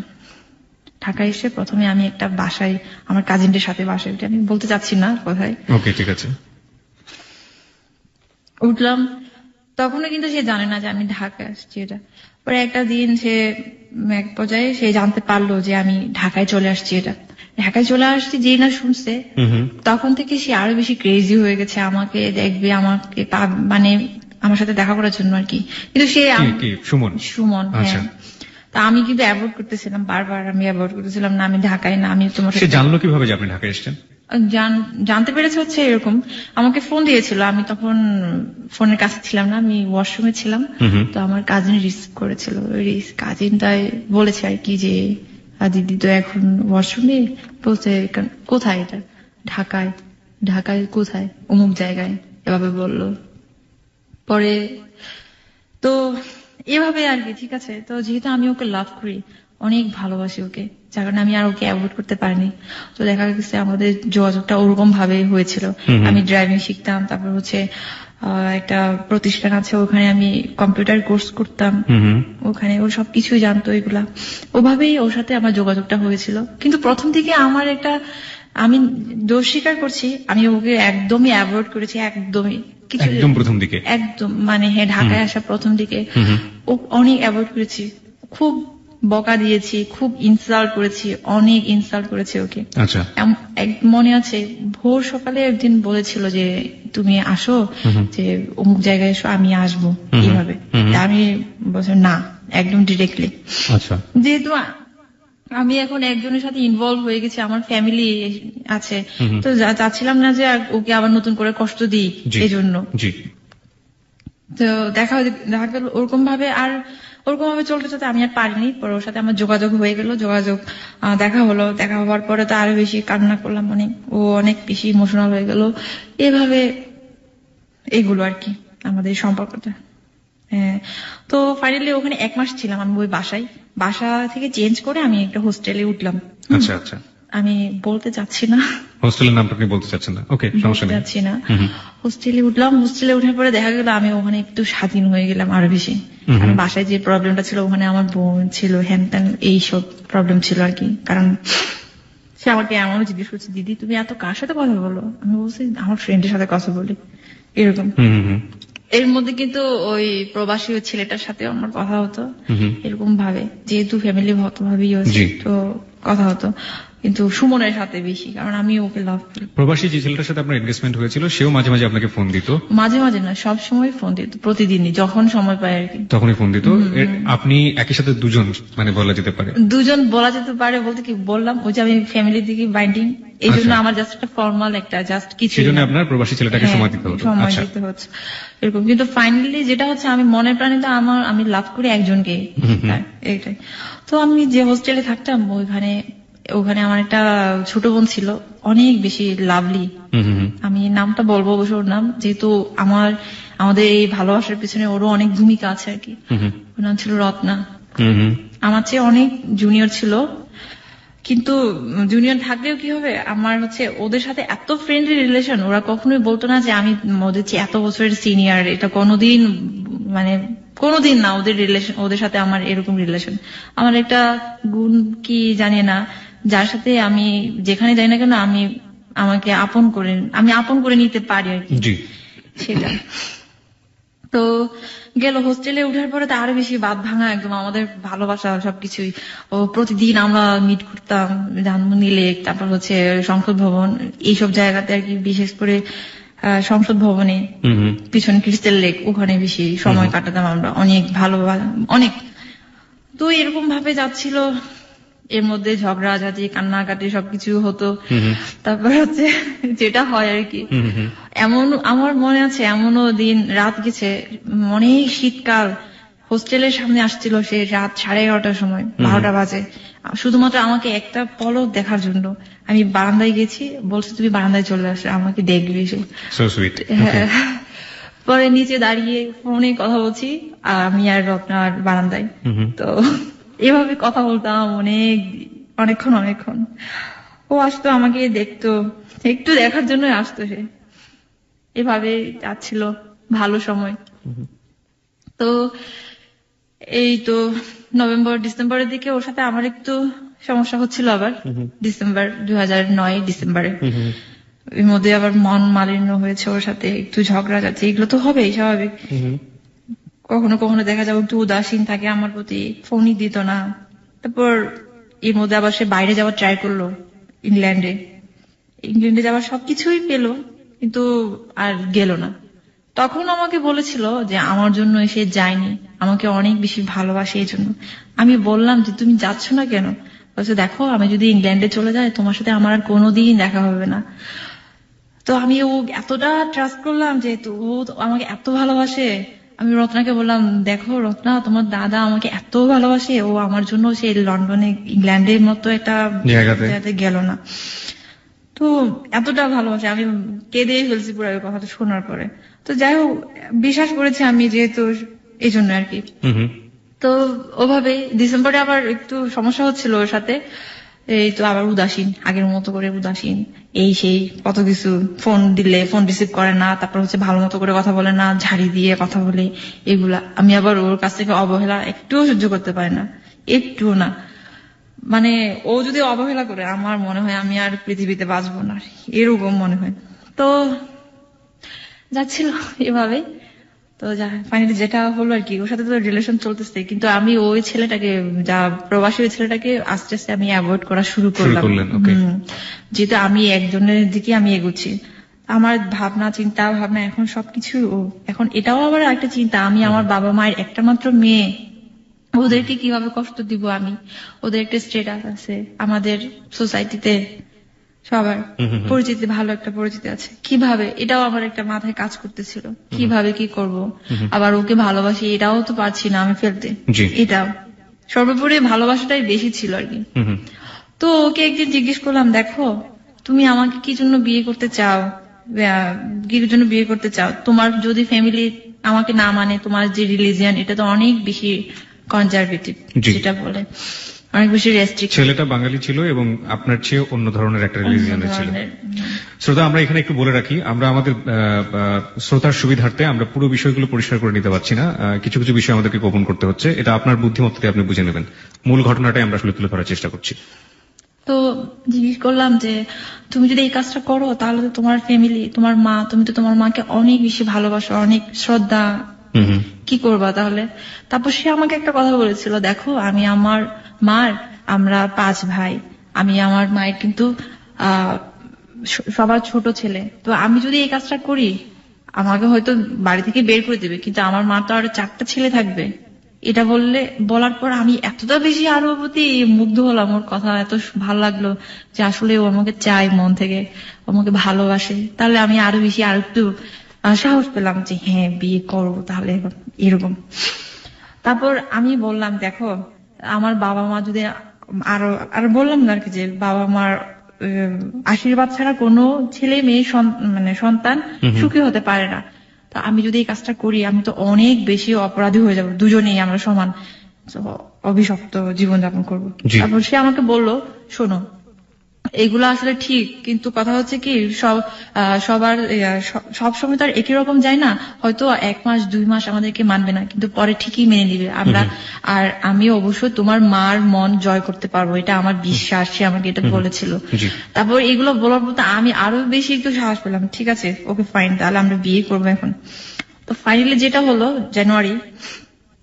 জানুয়ারি আমার ঠিক তারিখটা মনে নাই, ওই দিন ওর ভাইস্টার বার্থডে ছিল, ওই দিন বার্থডে ছিল। তো আমরা গেলাম হচ্ছে মন্দিরে, গেলাম ঢাকেশ্বরী মন্দিরে বিয়ে করার জন্য। First time this is the first time বিয়ে করার জন্য গেলাম। পুরোহিতের কাছ থেকে জিজ্ঞেস করলো কি কি লাগে, কি কি করতে হবে। তো পুরোহিত বললো যে অত টাকা লাগবে। তো তখন ওই মুহূর্তে ওর এত টাকা ছিল না। আপনি রিলিজিয়নটা চেঞ্জ করলেন কখন? সেটা হচ্ছে বিয়ের পরে আপনি আপনার ধর্মান্তরিত হয়েছেন। আচ্ছা। তারপর হচ্ছে যেটা বললো যে অত টাকা লাগবে, তো ওর তো এত টাকা ছিল না। তারপর আবার লাগবে, আইডি কার্ড লাগবে। আইডি কার্ড আমিও নিয়ে গেছি, ও নিয়ে গেছে সাথে করে, যেহেতু বয়স একটা প্রমাণের ব্যাপার আছে এই জন্য। তো ওখানে বসে আমাকে কিছু একটা জায়গায় বসালো, ওইখানে বসানোর পরে তারপর আমি আমার মাকে একটা মেসেজ পাঠিয়েছি, মা আমি আজ তোমার কথার তোমার অবাধ্য হচ্ছি, আমি তোমার মেয়ে আজ এমন একটি কাজ করতে যাচ্ছে তা হয়তো বা কোনোদিন আর তোমাদের সাথে আর সম্পর্কটা থাকবে না। ভাগ্য ভালো মেসেজটা যায়নি, এনি হাউ, মানে নেটওয়ার্কের প্রবলেমে হোক যেভাবে হোক যায়নি, মেসেজটা সেন্ড হয়নি। তো পরে ওখানে একটা পুকুর আছে, পুকুর ঘাটে আমরা বসেছিলাম সিঁড়িতে। তখনই ও আমাকে বলল দেখো আমার নাম কিন্তু এটা না, আমার নাম অমুক। কে মানে সুমন বললো যে তার নাম এটা না? দেখো আমার নাম কিন্তু এটা না, আমার নাম কিন্তু অমুক, এই যে আমার ভিজিটিং কার্ড এটা। তারপর আমি কিন্তু অবাক হলাম না। হ্যাঁ, তারপর বললো যে আমি তোমাকে যেটা বলেছি আমি ঢাকা ইউনিভার্সিটি থেকে অনার্স মাস্টার্স করা কেমিস্ট্রিতে, সেটাও কিন্তু না। আমি তোমার চেয়ে 1 বছরের সিনিয়র, বাট আমার কিছু একটা বছর গ্যাপ গেছে, যার কারণে আমি এখন তোমাদের সাথে, কিন্তু আমি তো ন্যাশনাল ইউনিভার্সিটিতে পড়াশোনা করি, যার কারণে তোমাদের এখন পরে হয়ে গেছি। কারণ এটা কি আপনার বিয়ের আগে বললো না বিয়ের পরে বললো? বিয়ে হয়নি ওদিন। আচ্ছা, মন্দিরে বিয়ে হয়নি, ফার্স্ট টাইম। ঠিক আছে। তারপর আমি ওকে বললাম যে দেখো তুমি যাই হও না কেন সেটা আমার দেখার বিষয় না, আমি তোমাকে ভালোবাসি, এটাই হচ্ছে চরম সত্য। তুমি যেই হও না কেন, তুমি যাই করো না কেন, সেটা আমার দেখার বিষয় না, আমি তোমাকে ভালোবাসি এবং আমি তোমাকে বিয়ে করব। Love is truly blind. Okay, তারপর যেটা হলো, ওকে, তারপর বললো যে এত টাকা লাগবে। এখন তো আমার তো এত টাকা নেই, আমার কাছে তো মাত্র 3000 টাকা আছে, 8000 টাকা লাগবে বলছিল। তো আমারও তখন টাকা ছিল না অত টাকা। তো বললো যে তাহলে আমরা আরেকদিন আসবো, আরেকদিন এসে আমরা বিয়ে করবো, এরকম দরকার হলে। তারপর পুরোহিত বললো যে আপনারা একটা কাজ করতে পারেন, আপনারা এখানে না করে আপনারা কোর্টে গিয়ে বিয়ে করতে পারেন, সেটাও বললো আর কি। আচ্ছা। তারপর বের হলাম মন্দির থেকে। আমাকে আসার সময় একটু মজা করলো, তোমার জন্য একটু শাখা কিনে দিই, তাই না? শাখা। এখন শাখা কিনবা কেন? আমি বললাম বিয়ে হোক তারপর না শাখা পরবো, শাখা সিঁদুর পরবো, এইগুলো আর কি। তো আসলাম, আসার সময় আমরা আবার গাউসিয়াতে গেলাম, ওর ভাইস্টার জন্য কিছু জিনিস কিনলো, বার্থডে যেহেতু ছিল এই জন্য। তো পরে বললো যে তুমি হোস্টেলে যাও, আমি বাসা ইয়েতে যাচ্ছি। পরে আমি ওই দিন আবার ওকে ক্যামেরাটা দিয়ে দিলাম, আমার ডিজিটাল ক্যামেরা ছিল, ওটা আমি ওকে দিলাম ছবি টবি উঠাবে এই জন্য। পরে যাই হোক ওরকম ভাবে এর মধ্যে জানুয়ারি, তো ওটা কত তারিখ ছিল আমার ঠিক মনে না, ঠিক কয়েকদিন আবার 10 দিন কিংবা 8 দিন এরকম পরে 27 তারিখ ছিল ওদিন, মনে আছে আমার। 27 তারিখে ঠিক করলো যে আমরা ওই দিন বিয়ে করবো। এর মধ্যে আমি শুধু বলতেছি আমরা কবে বিয়ে করবো, এরকম ভাবে বলতেছি। তারপর বলছে তুমি তো এখনো পর্যন্ত ওই ছেলেটাকে বলতে পারো না, তাহলে কিভাবে বিয়ে করবা? তো শোনো, এটা কোনো বিষয় না, আমি তোমাকে ভালোবাসি, এটা হচ্ছে কথা, আমি তোমাকে বিয়ে করবো, তোমাকে ছাড়া বাঁচবো না, এইসব কথা আমি ওকে বলছি। আসলে অনেক বেশি ছিলাম। তারপর যাই হোক পরে তো 27 তারিখ আসলো। ওই দিন শাড়ি পরেছিলাম, মনে আছে এখনো, অনেক সুন্দর করে সেজেছিলাম, ফুল দিয়েছিলাম খোপায়। তারপর এই তো ও আসলো, ও একটা ব্ল্যাক কালারের পড়ছিল, ব্লেজার পড়েছিল, তো রিক্সাতে করে আসলো আর কি। আপনাদের বিয়েতে আপনাদের কোনো ফ্রেন্ড বা শুধুমাত্র আপনারা দুজনই ছিলেন? হ্যাঁ, আমরা শুধু দুজনই ছিলাম। কোথায় বিয়ে করলেন? বলছি। তারপর আমি গেলাম, আমি শাড়ি তো পরলাম, তো আমাকে ভালোই লাগছিল ওই দিন। পরে ও রিক্সাতে উঠলাম, ও বসেছিল আগে থেকেই। ওখান থেকে গেলাম হচ্ছে লালমাটিয়াতে একটা মহিলার বাসায় গেলাম। ওখানে ওর কিছু কাজ ছিল আর কি, ওর কাজ, ব্যবসায়িক কাজ ছিল। পরে ওখান থেকে গেলাম সিএনজি ভাড়া করে হচ্ছে সদরঘাট গেলাম, সিএমএম কোর্ট, যেটাকে বলা হচ্ছে জজ কোর্ট মনে হয়। তো গেলাম, ওর আগে থেকে সবকিছু রেডি ছিল, যেহেতু যে উকিলটার মাধ্যমে বিয়ে হয়েছে সেই উকিলটা ওর ফ্রেন্ড ছিল, বাট আমি নামটা বলতে চাচ্ছি না। আগে থেকে ওর কথা মনে হয় রেডি ছিল সবকিছু, যেহেতু বিয়ে করবো আগে থেকে তো স্বাভাবিক একটা রেডি থাকতে হবে। তো গেলাম, যাওয়ার পরে যেটা হলো আর কি, কিছুক্ষণ বসলাম, বসা না অনেকক্ষণ দাঁড়িয়ে থাকতে হয়েছে, উকিলটা একটু ব্যস্ত ছিল তো এই জন্য। যাই হোক পরে গেলাম ওনার চেম্বারে যাওয়ার পরে পেপারস দিল, কত টাকা, 150 টাকার স্ট্যাম্প ছিল। 150 টাকার স্ট্যাম্প, ঠিক আছে। পেপারস দিল, ওখানে পড়লাম, যা যা কিছু লেখা আছে সবকিছুই পড়লাম। আমার নাম অমুক, অমুক থেকে অমুক নাম হচ্ছে। আপনার নাম চেঞ্জ করা হয়েছিল? নাম চেঞ্জ করার পর আমার নাম দীপান্বিতা করা হয়েছিল। ওকে, এটা কার পছন্দের নাম ছিল? ওরই পছন্দের নাম ছিল? ওরও পছন্দ, আমারও পছন্দ, দুজনেরই। ওকে, মানে দীপান্বিতা, দ্বীপের অন্তর। ওকে, তারপরে সামনের দিকে যাই। দীপান্বিতা। তো যাই হোক বললাম ওটা যে আমাকে ধর্মান্তরিত হতে হবে। তো ওকে ফাইন, হব, ভালোবাসার জন্য আমি সবই করতে পারবো। হলাম, আমার ছিল না, যেহেতু ওদের রিলিজনের সাথে আমাদের রিলিজনটা অনেকটা কাছাকাছি, যার কারণে এতটা বেশি হয় নাই। সেটা আমার কাছে আসলে প্রত্যেকটা ধর্মের প্রতি আমার অবশ্য শ্রদ্ধা আছে, সেটা মুসলিম হোক, সেটা হচ্ছে খ্রিস্টান হোক, এটা কোনো বিয়ে না। যাই হোক, আমার কাছে সবচেয়ে ছিল হচ্ছে ভালোবাসা, মানে আমি ওকে ভালোবাসি, ও যেই ধর্মের হোক না কেন, ব্যাস এটাই হচ্ছে কথা। তো যেটা হোক, তারপর আমার আইডি কার্ড দিতে হলো, ছবি দিতে হলো, সবকিছু ওখানে গিয়ে করা হলো, সিগনেচার করলাম, ও করলো। এরপরে তো আমি জানি না, অ্যাকচুয়ালি আমি জানতাম না যে রেজিস্ট্রি বিয়ে কিভাবে কি করতে হয়, ওটাই আমার ফার্স্ট টাইম ছিল এবং ওটাই হয়তো বা লাস্ট টাইম, জানি না। ওরকম আগে কোনো মানে ধারণা ছিল না যে এরকম করতে হয় ওরকম করতে হয়, সেটাও জানি না। তারপর আমি ওকে জিজ্ঞেস করলাম যে আমাদের কি সাক্ষী লাগবে না, কোন সমস্যা হবে না? বলছে না, সাক্ষী লাগবে না, কারণ হচ্ছে উকিলটা আমার পরিচিত, তো আমার ফ্রেন্ড, তো এই জন্য লাগবে না। তো বললাম এটা যদি কোনো প্রবলেম হয়, সে না হবে না, কোনো সমস্যা নাই। তারপর আমি অ্যাডভোকেটকে বললাম যে আমি কি এক কপি পেতে পারি না এখান থেকে? বলছে দেখো এখনো তো কাজ শেষ হয় না, কাজটা বাকি আছে, ম্যাজিস্ট্রেট সিগনেচার লাগবে, দেন আমি আপনাকে একটা কপি দিতে পারবো, বাট আমি এখন দিতে পারছি না। তো আমি ঠিক আছে, ওকে ফাইন, যেহেতু ও আছে, আমি আর এটা নিয়ে আমি আর কোনো টেন্স করি নাই আর কি। হ্যাঁ, ওরা ওখান থেকে বের হয়ে আমরা একটা হোটেলে গেলাম, রেস্টুরেন্টে গেলাম, অনেক খেলাম, কিছু বিয়ে করেছি যেহেতু। আপনি কি কপিটা পরবর্তীতে পেয়েছিলেন এখন পর্যন্ত? না, আপনি এখন still you don't have any copy. Okay, খাওয়া দাওয়ার পরে কি হলো? পরে ওখান থেকে উনি চলে গেল ওনার চেম্বারে, আমরা বের হলাম, বের হয়ে বাসে উঠলাম। বাসে উঠে আমি এতটা ক্লান্ত লাগছিল, আমার সারাদিন একটা ইয়ে গেছে, মেন্টাল টেনশন, যদিও কোনো ফিজিক্যালি কোনো টেনশন হয়নি, ইরিটেশন হয়নি, তো মেন্টালি টেনশন যেটা আর কি বেশি। তো আমাকে বলতেছে আজকে অনেক বেশি ভালো লাগছে, অনেক বেশি, এত অনেক বড় একটা কাজ আজকে শেষ করলাম, তোমাকে আমি সারা জীবনের জন্য পেলাম, আর কোনোদিন হারাতে হবে না। আমার এত ভালো লাগছিল, আমি বাসে যে আছি এটা আমার খেয়ালই ছিল না, আমি ওর বুকে মাথা রেখে আমি ঘুমিয়ে ঘুমিয়ে আসছি সারাটা। সদরঘাট থেকে একদম ফার্ম গেট পর্যন্ত ওভাবে আসছিলাম, আমি জানি না কখন ফার্ম গেট পৌঁছাইছি। পরে আমাকে জাগাইতেছে, ও বলতেছে ও আচ্ছা সরি, এর মধ্যে আমার বাড়ি থেকে ফোন আসছে, আমার মা ফোন দিছে, বলছে এই তুই কোথায় আসছিস রে, হোস্টেলের না তুই? বলছে না মা, আমি তো বাইরে, আমি একটু বাণিজ্য মেলা আসছি, তখন বাণিজ্য মেলা চলতেছিল। বাণিজ্য মেলা তুই কার সাথে আসছিস তুই? ও আবার কথা বলতেছিল, তো ওর কথা শুনছে আমার মা, পাশেও কথা বলতেছিল, বলছে তোর সাথে কে, কোন ছেলে আছে? আমি বলছি না কোনো ছেলে না, বাসে তো অনেক ছেলে থাকে, ওই ওখানকে তুমি শুনছো মনে হয়। কিন্তু মা তো ঠিকই বলছে না, তুই নিশ্চিত কোন ছেলের সাথে তুই ঘুরতেছস, তুই দে, তুই হেরে দে, এভাবে বলতেছে আমাদের ভাষায়। পরে বললাম যে না মা, তুমি বিশ্বাস করো, আমি কারোর সাথে না, আমার পাশে আরো অনেকজন লোকজন আছে, ওদের কথা তুমি শুনছো, এটা ওভাবে ফোনটা মানে কেটে দিলাম।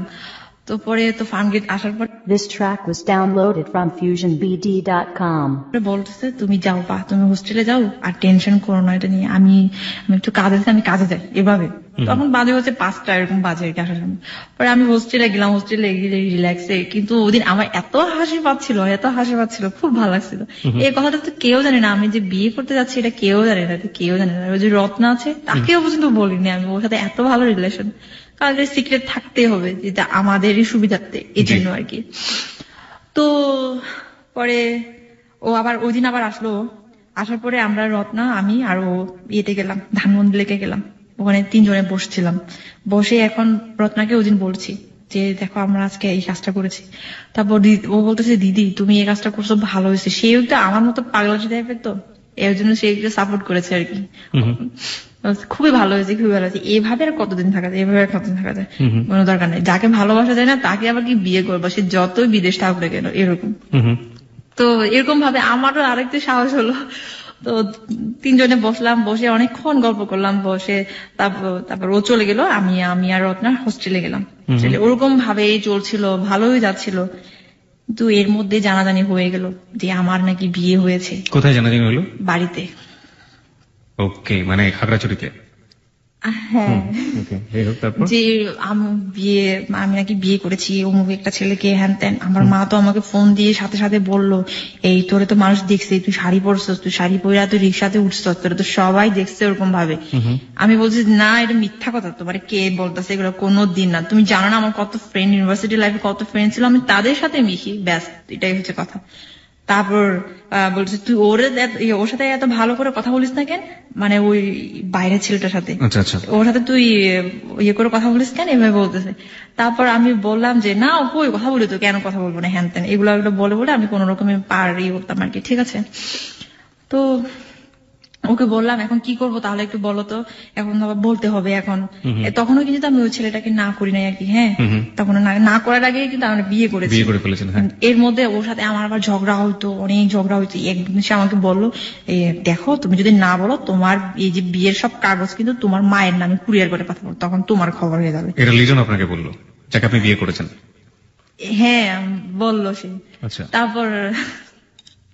তারপর এই তো আমি বলছি না তুমি এগুলো বলতেছো কেন, আমি তোমাকে বিয়ে করেছি তোমার কাছে থাকবো, তুমি এগুলা নিয়ে এতই আমাকে সময় দাও, সময়ের একটা ব্যাপার আছে না।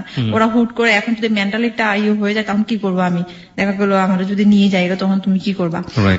বলছে না তোমার কোনোদিনও নিতে পারবে না, কোনোদিনও না, তুমি আমারই থাকবা, এভাবে বলতেছে। ওরকম ভাবে আবার মাঝে মাঝে ঝগড়া হতো, কান্নাকাটি হতো, এই হেনটেন এগুলা। পরে ফাইনালি যেটা হলো আমার মা আর আমাকে হোস্টেলে রাখবে না, এখন বলতেছে তোর ড্রাইভিং ও শেখার সাথে কম্পিউটারের শেখার সাথে সবকিছুর সাথে তুই এখন বাড়িতে আস, তোর বাড়িতে। আমি বলছি না আমি এখানে ক্যারিয়ার করবো। আমি বলছি ঢাকায় আমি আমার সব ফ্রেন্ডরা ঢাকায় আসছে আর আমি এখন ঢাকা থেকে আমি ওখানে যাবো, এটা কিভাবে সম্ভব, আমি ঢাকায় আমি এখানে চাকরি করবো, যতদিন আমি বাইরে না যাই এখানে আমি থাকবো, এরকম বলছি আর কি। যে বলে বলে ওরভাবে কতদিন ছিলাম। পরে এর মধ্যে আবার আমাকে ভার্সিটিতে যেতে হলো ইয়ের জন্য, সার্টিফিকেটের জন্য আর কি, সার্টিফিকেট আনতে হবে, মাস্টার্স এর সার্টিফিকেট। বাড়ি থেকে আমার মনে আছে বাড়িতে আমি 2 দিন ছিলাম, মাত্র 2 দিন থাকার পর আমার ভালো লাগতেছে না, আমি বলছি আমি ভার্সিটি যাবো, আমার হল যেতে হবে। তারপর যতদিন লাগে আর কি, মোস্ট প্রবাবলি 10 দিন এরকম লাগছিল আমাদের ভার্সিটি থেকে। ওখানে একটু ব্যাপার স্যাপার আছে, অফিসিয়াল ব্যাপার স্যাপার আছে সার্টিফিকেট উঠানোর জন্য। তো পরে ওখানে গেলাম, ওখানেও অনেকেই আমার পরিবর্তনটুকু বুঝতে পেরেছে আর কি, যে আমি মনে একটা কিছু একটা করেছি। আমার তখন মানে কিছু একটা করেছি, আমার মানে সব সময় আমি একটু টেনশনে থাকতাম সব সময়, কিন্তু এর মধ্যে আমি শুধু একজনকে বলেছি, সেটা হচ্ছে আমার বান্ধবী সুমি, ওকে বলেছি যে আমি এই কাজটা করেছি, আর কেউ জানে না, আর কেউ জানে না। তো এর মধ্যে তো আবার ঢাকায় আসলাম, ঢাকায় ট্রেনে করে আসছিলাম, আমার আরেকটা বান্ধবী ছিল সুরভি, ও আর আমি। তারপর আমার হাজবেন্ড আমাকে রিসিভ করেছিল থেকে এয়ারপোর্ট।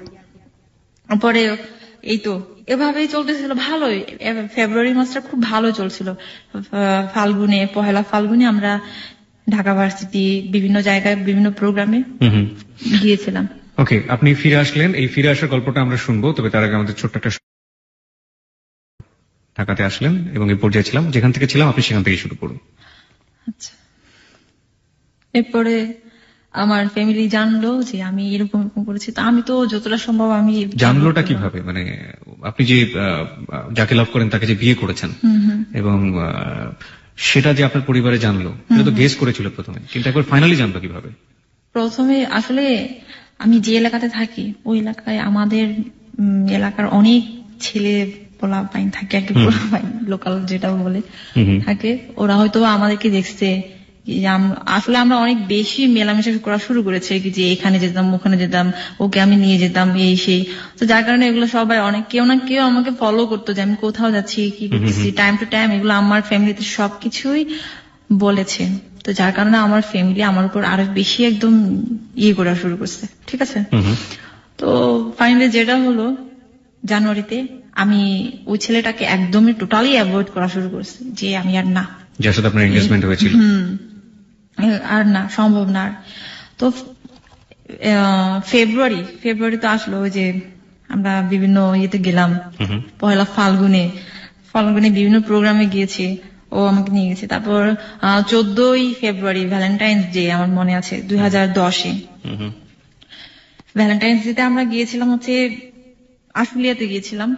আমার অনেক দিনের ইচ্ছা ছিল যে আশুলিয়া যাব, তো আমাকে বললো আজকে আমরা আশুলিয়া যাব, তা আমাকে নিয়ে গেছে। ওই দিন আমি ওই ছেলেটাকে বলেছি যে আমার পক্ষে তোমাকে বিয়ে করা সম্ভব না, আপনাকে বিয়ে করা সম্ভব না, আপনি কাইন্ডলি আপনার ফ্যামিলিকে বুঝান আর আমি আমার ফ্যামিলিকে। তো এখন ওই ছেলে কি করেছে, সাথে সাথে আমার মা বাবা সবাইকে জানিয়েছে যে এরকম আমি এরকম করছি, এই অবস্থা, আপনারা কিছু একটা করেন। তো যেটা হলো ওরকম চিন্তার মধ্যেই আমাদের দিনটা অনেক ভালোই গেল, ভ্যালেন্টাইন্স ডে। ভালোবাসার দিন ভালোই গেল। তো বিকেলের আগে আমরা চলে আসলাম। এর মধ্যে কিন্তু অনেক কিছুই হয়ে গেছে। আমাকে ফোন দিচ্ছেই তো দিচ্ছে বারবার বাড়ি থেকে।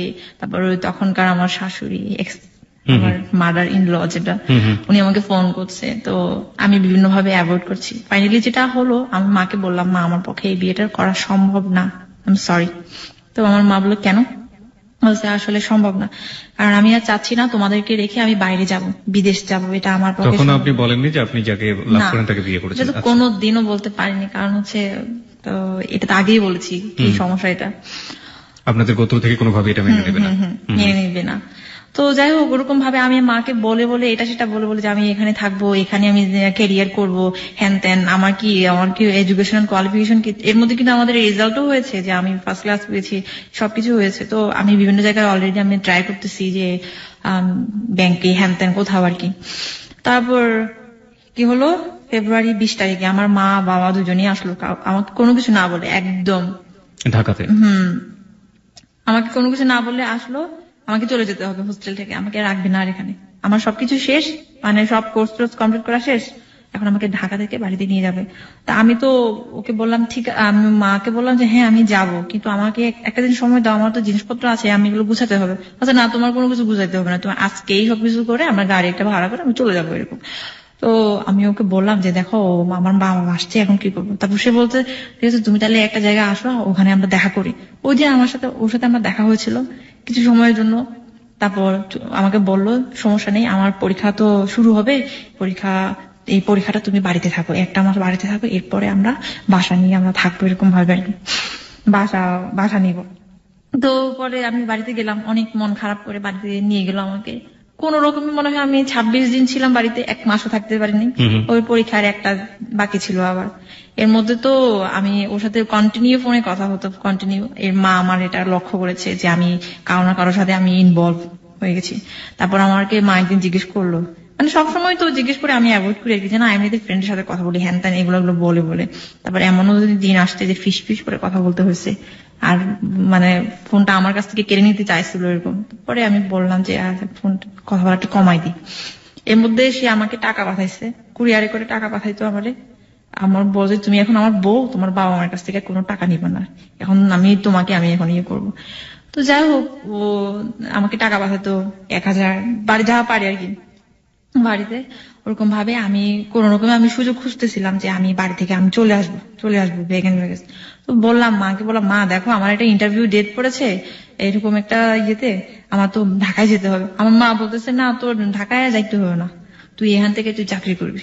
আমার মা বলে টাকা দিলে কোনো সমস্যা হয় না, এখন তো ইন্টারভিউ ভালো ভালো যে বিভিন্ন ইয়েগুলো আর কি, ওগুলাতে বলে কি টাকা দিলে এখন কোনো কিছু হয় না, টাকা দিলে এখন এই সবকিছু হয়, এখন তোমার কোনো কিছু করতে হবে না। মানে আমার টোটালি হচ্ছে আমাকে ঢাকায় ছাড়বে না এরকম, যেহেতু বুঝতে পেরেছি যে আমি এরকম একটা ইনভলভ হয়ে যাচ্ছি।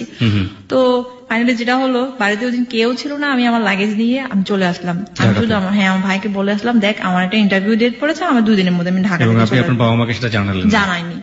তো পরে আসার পরে ওরা বাসায় আসার পরে হয়তো ভাবছে যে আমি ওদের সাথে যোগাযোগ করবো, কিন্তু আমি ঢাকায় এসে ওদের সাথে যোগাযোগ করিনি, আমার ফোন নাম্বার বন্ধ করে দিয়েছি।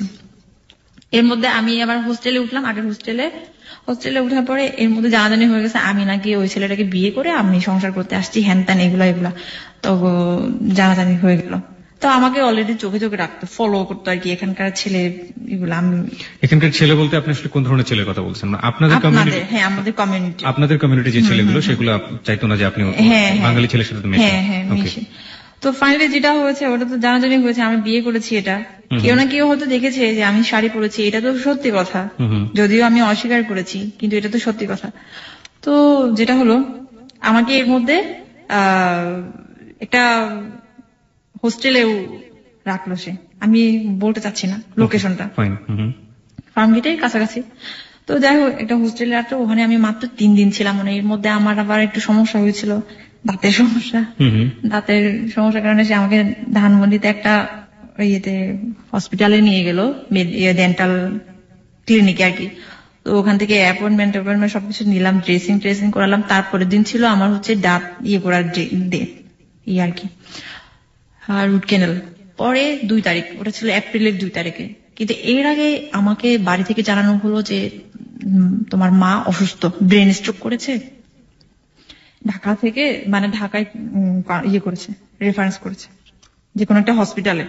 তো আমি এটা শোনার পর তো আমি অনেক বেশি টেন্স হয়ে গেলাম, হায় হায় কি হলো, আমার জন্য তো এগুলো হচ্ছে, আমার টেনশনের কারণে। তো আমি ওকে বললাম, দেখো আমার মা নাকি এরকম এরকম হয়েছে, আমার খুব দেখতে ইচ্ছে করতেছে।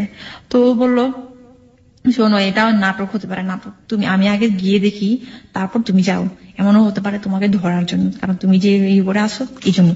তারপর আমি বললাম যে না, এটা হতে পারে না, এটা যদি আমি তো সত্যি যদি আমি তো ইয়ে করে আসি।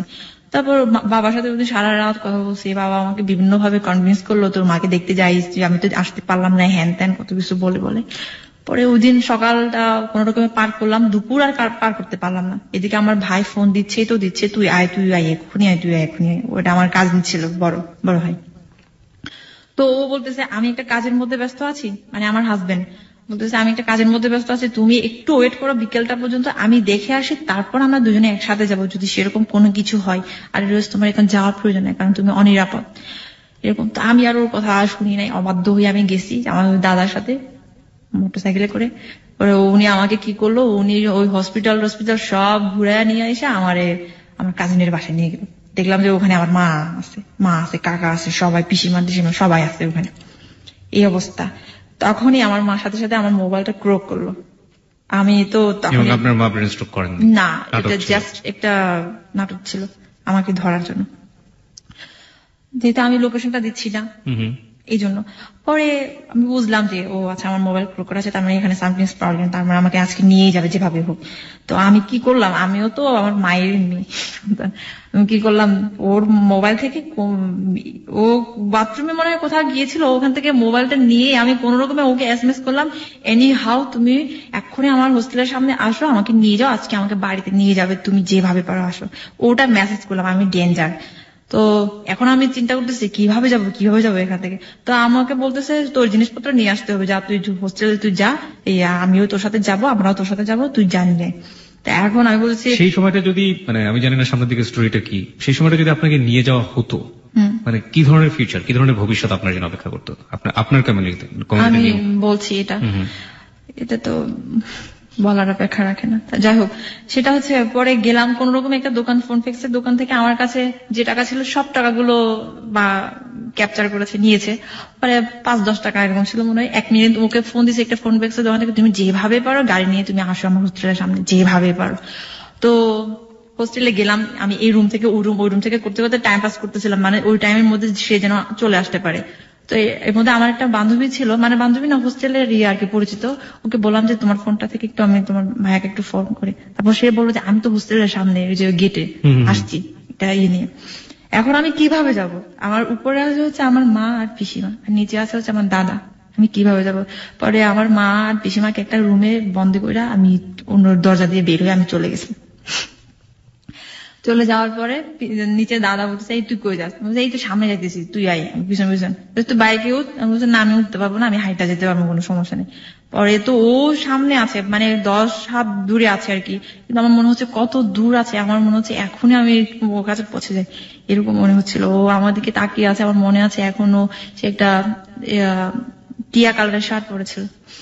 তারপর গেলাম, সিএনজি ভাড়া করে আসছিল, সিএনজিতে উঠলাম, উঠার পর একটু মনে গিয়েছি, যাওয়ার পরে আমার দাদা আমাদেরকে ধরে ফেললো, সিএনজিটা করলো, আটকানোর পরে সিএনজি ওয়ালা বলতেছে এখানে মনে হয় সমস্যা আছে, ভাইজান আপনারা নামেন, আমি আপনাদেরকে আর নিতে পারছি না। এখন কিচ্ছু করার নেই, বাধ্য হয়ে আমরা নামলাম, দুজনের হাত শক্তভাবে ধরে আছি। সে আমাকে বলছে কোনোভাবে তুমি আমার হাত ছাড়বে না। তারপর আমি তো কান্না শুরু করে দিচ্ছি ওখানে। আমার মা পিসিমা অলরেডি চলে আসছে। এখন আমরা বলতেছি, তারপর আমার ভাই বলতেছে, এই আমার হাজবেন্ডকে বলতেছে তুই এরে কোথায় নিয়ে যাস, তুই আমার বোনটারে তুই কোথায় নিয়ে যাস? হ্যাঁ, তারপর চিল্লাচিল্লি করতেছে, এই ভাই লোকজন শুনেন, আমার বোনটারে সে ধরে নিয়ে যাইতেছে, এরকম ভাবে মানুষজন জোর করতেছে। তারপর অনেকেই আসছে, দোকানদার কত কিছু আসছে ওখানে, যারা ছিল পথচারী তারাও আসছে।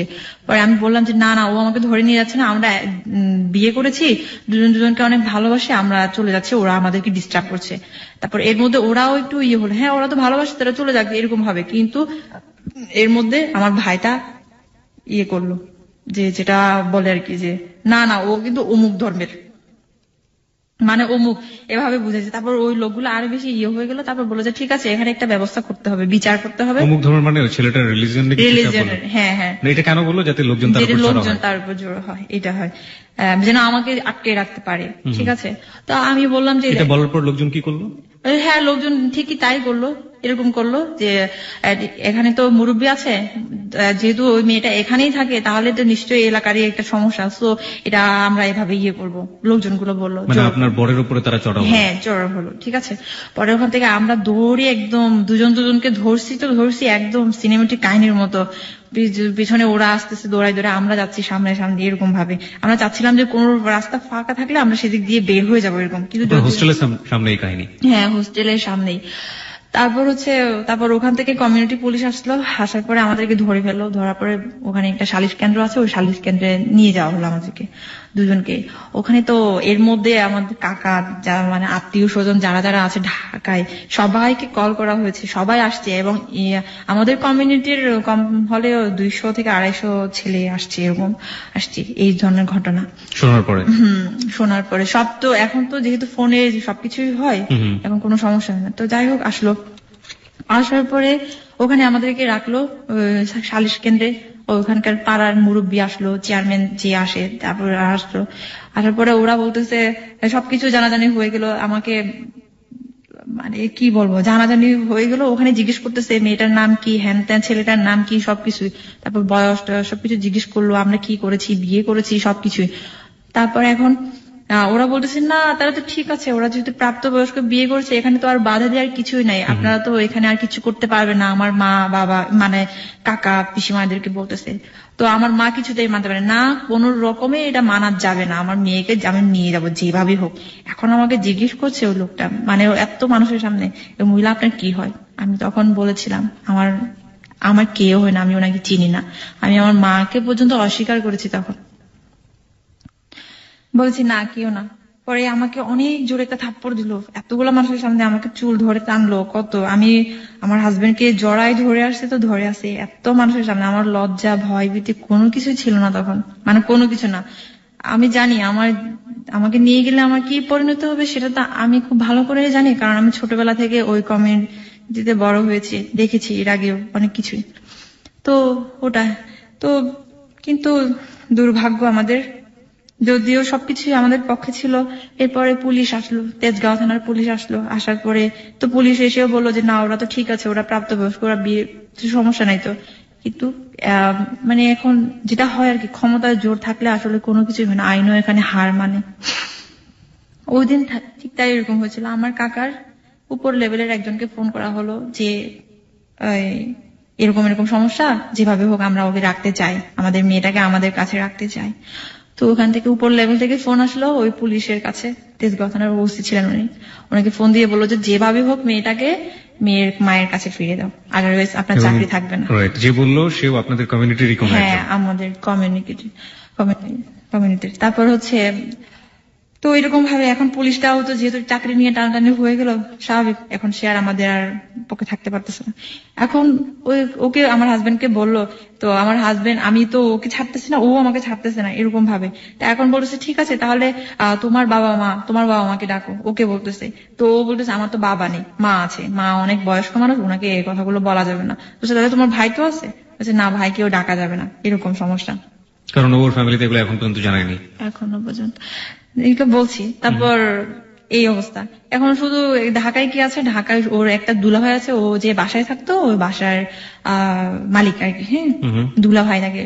তো ওনাকে ডাকা হয়েছে, উনি আসছে, মানে সমস্ত ঘটনা ওখানে সমস্ত কিছু শোনার পরে এখন এই সেই। আমি তো কিছুতেই যেতে চাচ্ছি না, আমি তো জানি। পরে আমাকে একটা রুমে বন্দি করা হলো, বন্দি রাখা হলো, ওখানে সিদ্ধান্ত নেওয়া হলো যে কি করা যাবে, এখন কি করা যাবে। আমার মাকে আমি দেখতে পাচ্ছি ও কতটা এক্সাইটেড ছিল আমার হাজবেন্ডের উপরে, বারবার এমন ভাবে তাকাচ্ছিল, মনে হচ্ছে এখনই মেরে ফেলবে। কিন্তু আমি তো জানি আমি কিছুতেই ওকে করবো না। এমনও সিদ্ধান্ত নিয়েছে ওকে ওখানে নারী নির্যাতন মামলা দিবে, কিন্তু আমার জন্যই দিতে পারেনি। আমি ওখানে বাধা দিয়েছি, কারণ যেহেতু আমি একটা ভিকটিম, তো পারিনি ওটার জন্য। তো এখন ফাইনালি যেটা হলো সেটা হচ্ছে আমাদেরকে বোঝানো হলো পুলিশটা আমাকে আর ওকে একটা রুমে নিয়ে গিয়ে বুঝালো যে দেখো, ও যদি না মানে তাহলে কিন্তু তোমারই সমস্যা হবে। আমার হাজবেন্ডকে বলতেছে তোমাকে কিন্তু নারী নির্যাতন মামলা অলরেডি কিন্তু দিতে চাচ্ছে, এখন দিলে তুমি জানো এখন কত বছরের জেল, তারপর রিমান্ডে নিয়ে যাবে, তোমাদের দুজনকে রিমান্ডে নিয়ে যাবে, তখন কি হবে? এখন তার যদি একটা কাজ করো, তুমি ওকে ছেড়ে দাও, ও চলে যাক ওদের বাড়িতে, কোন রকমে একদিন সুযোগ বুঝেও পালিয়ে চলে আসবে, তখন আর কেউ আর ধরতে পারবে না, এরকম ভাবে। কিন্তু আমি কিছুতেই মানতেছি না এটা, কারণ আমি জানি বাড়িতে গেলে আমার কি অবস্থা হবে, আমি জানি সেটা। আমি বারবার বলতেছি না, ওখানে গেলে আমাকে নিলামে দিবে, ওখানে গেলে আমাকে এরকম বয়স্ক মানুষের সাথে বিয়ে দিবে, আমি জানি আমাকে মেরে ফেলবে, ওখানে এমনও হতে পারে আমাকে জঙ্গলে দিবে। আমি এগুলো অনেক কান্না করছিলাম আর বলছিলাম এসব কথা। আমি তারপরে তখনও পর্যন্ত ওকে ধরে আছি, আমার লজ্জা দিতে কিছু করতে। নিলাম শব্দটা নিয়ে আমার একটু বলা আছে, নিলামে দেবে মানেটা কি? মানে এটা কি আপনাদের গোত্রেরই একটা নিয়ম বা এরকম কিছু একটা, যে বাঙালি কোনো ছেলেকে বিয়ে করলে এরকম? হ্যাঁ হ্যাঁ হ্যাঁ, ঠিক তাই। বাঙালি কোনো ছেলেকে বিয়ে করলে ওই মেয়েটাকে তো এমনিতেই, যদি ইনকেস যদি মেয়েটাকে ধরতে পারে, তখন সেক্ষেত্রে হয় কি, আমাদের কিছু বলতে চাচ্ছি না, এগুলো পলিটিক্যাল আছে তো, যার কারণে দেখা যায় যেটা আপনি চাবেন না সেটার বিষয়ে আমাদের কোনো জন্য নেই। তো নিলামে দেয় বলতে কি, সমাজের কাছে তুলে দেয়, তখন আর ফ্যামিলির কাছে আর থাকে না ব্যাপারটা। ফ্যামিলি চাইলেও আর কোনো কিছু করতে পারে না, সমাজ যা বলে তাই। এমনও হতে পারে বয়স্ক একটা লোকের সাথে মেয়েটাকে বিয়ে দিচ্ছে, এমনও হতে পারে তাকে একটা রাখাল কিংবা রিক্সাওয়ালার সাথে বিয়ে দিচ্ছে, তাকে সাথেই থাকতে হবে। আর এমনও হতে পারে মেয়েটাকে জঙ্গলে পাঠিয়ে দিচ্ছে, এরকম আমাদের রিলেশন আছে ওরকম। তো যাই হোক, আমি বারবার এটা বলতেছি আমি পারবো না, আমি কোনোদিনও যাবো না, আমি মরে যাবো, আমি যাবো না। তারপর ও আমাকে বুঝালো, জান তুমি যাও। এখানে একটা কথা বলে রাখি, আমি ওকে জান ছাড়া আমি কিন্তু কোনোদিন ওর নাম বলি না। তারপর ও আমাকে বলে যান, ঠিক আছে। তারপর আমি বলছি, জান আমি তোমাকে ছাড়া আমি কিভাবে থাকবো, আমি কোনোদিন পারবো না, আমি যাবো না, আমাকে মেরে ফেলবে, তুমি তো জানো সবকিছু। তারপর সে বলতেছে, জান তুমি যাও, আমি তোমাকে নিয়ে আসবো যেভাবেই হোক, 1 মাস হোক 2 মাস হোক, তুমি মোবাইলটা রাখো।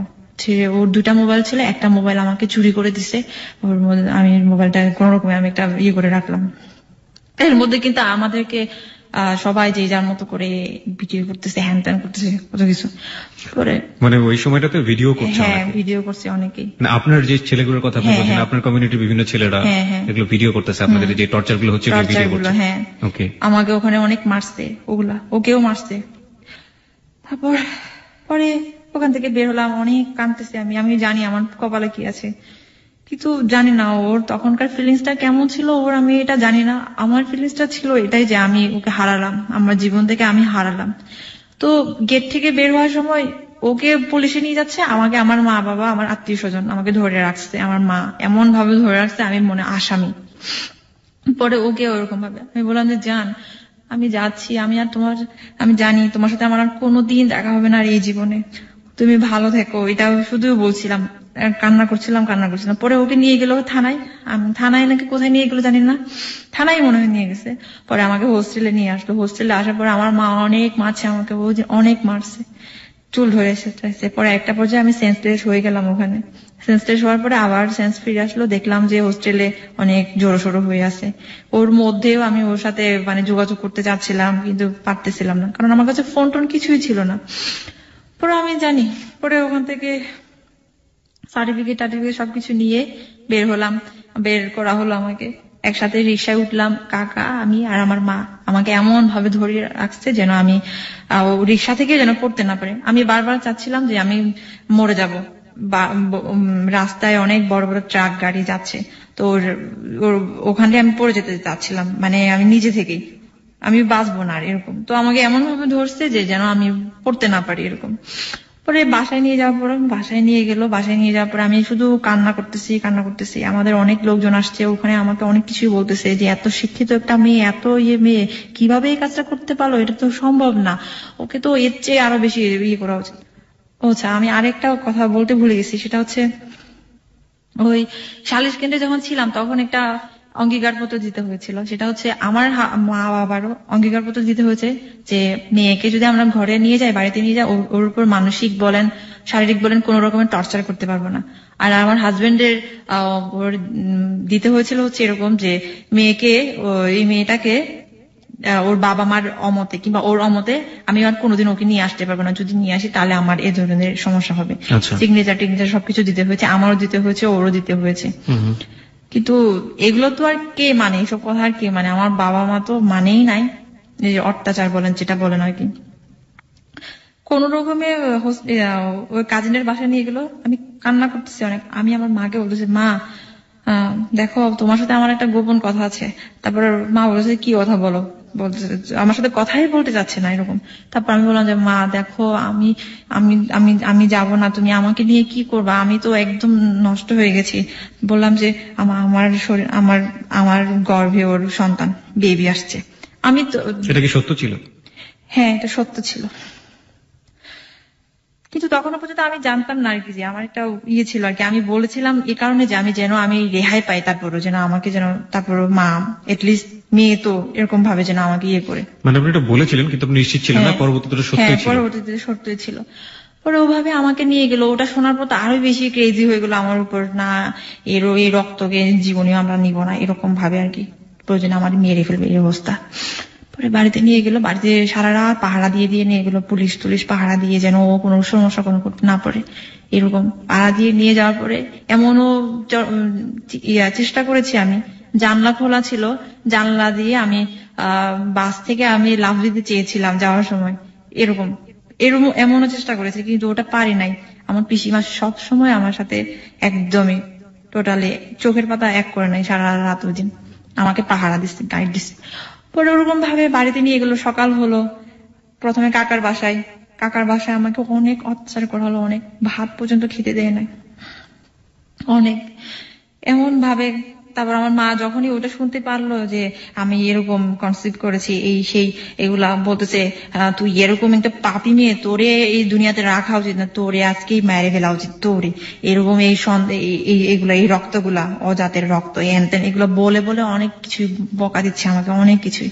মানে আমাকে গোসল করতে দিচ্ছে না, আমাকে ভাত খাইতে দিচ্ছে না, আমি কি অবস্থার মধ্যে মার তার, আমার চুল টুল একদম এলোমেলো সব, অনেক কিছু এই অবস্থা, কাপড় চোপড় ছিঁড়া। এর মধ্যে বাথরুমে গেলাম, বাথরুমে গেলেও সাথে সাথে একজন যাবে এই অবস্থা, যেন আমি ওরা ধারণা করেছিল যে আমার কাছে ফোন আছে কিনা, ফোন আছে, বাট আমি বডি চেক করতে দিই না ওদেরকে, যার কারণে ওরা আমার কাছে মোবাইল যে ছিল সেটা ওরা ধরতে পারেনি। তো এর মধ্যে বাথরুমে গিয়ে আমি ওর সাথে ফিস করে কথা বলতাম, মেসেজ দিতাম এরকম ভাবে, কিন্তু ফোনটা তো হ্যাম্পার হচ্ছিল, যে পানি ইয়ে হচ্ছিল, ভিজে যাচ্ছিল, তার কারণে। তারপর ওভাবে আমাকে বাড়িতে নিয়ে গেল, প্রথমে তো কাকার বাসা থেকে রাত্রে আমাকে বাড়িতে নিয়ে গেল, যেন এলাকার তো জানাজানি হয়ে গেছে। বাড়িতে নিয়ে যাওয়ার পরে আমাকে অনেক মারলো, কাকাই মারছে আমাকে, মা মারছে। পরে এভাবে আমার বন্দি জীবন শুরু হলো, প্রায় 7 মাস ছিলাম বন্দি, একদম পৃথিবীর থেকে বাইরে, গৃহবন্দী যেটা বলে। এর মধ্যে ওর সাথে আমার যোগাযোগ হতো, ফোনে যোগাযোগ হতো, টাইম টু টাইম সবকিছুই বলতাম, ও জানার চেষ্টা করতো সবকিছুই। এর মধ্যে ফোনটা আবার নষ্ট হয়ে গেল, পানি যেহেতু ভিজে গেছে, ডিসপ্লে নষ্ট হয়ে গেল। তারপর কিভাবে কি করা যায়, এখন আমি কি করব, আমাকে সাহায্য করার তো কেউ নাই, আমাকে কে করবে। এর মধ্যে অবশ্য আমি অনেকের হেল্প পেয়েছি, আমি বলতে চাচ্ছি না তাদের নাম, সমস্যা আছে এই জন্য।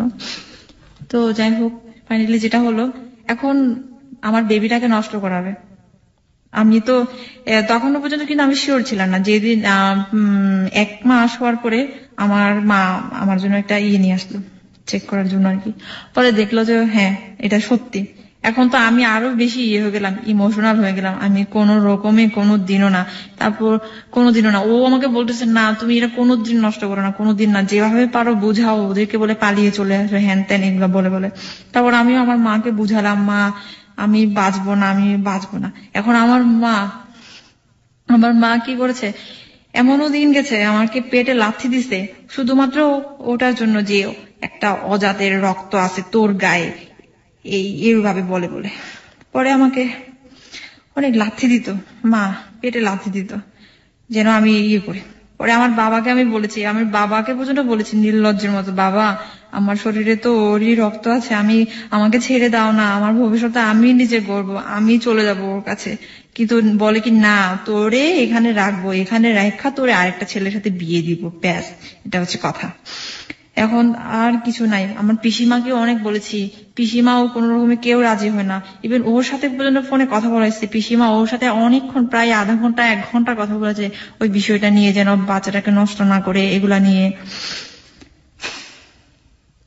পরে যেটা হলো, আমাকে তো আমার মা একটা করলো, বুদ্ধি করলো, যেটা হচ্ছে তুই কি আমাদের ঘরে থাকবি নাকি সমাজে চলে যাবি।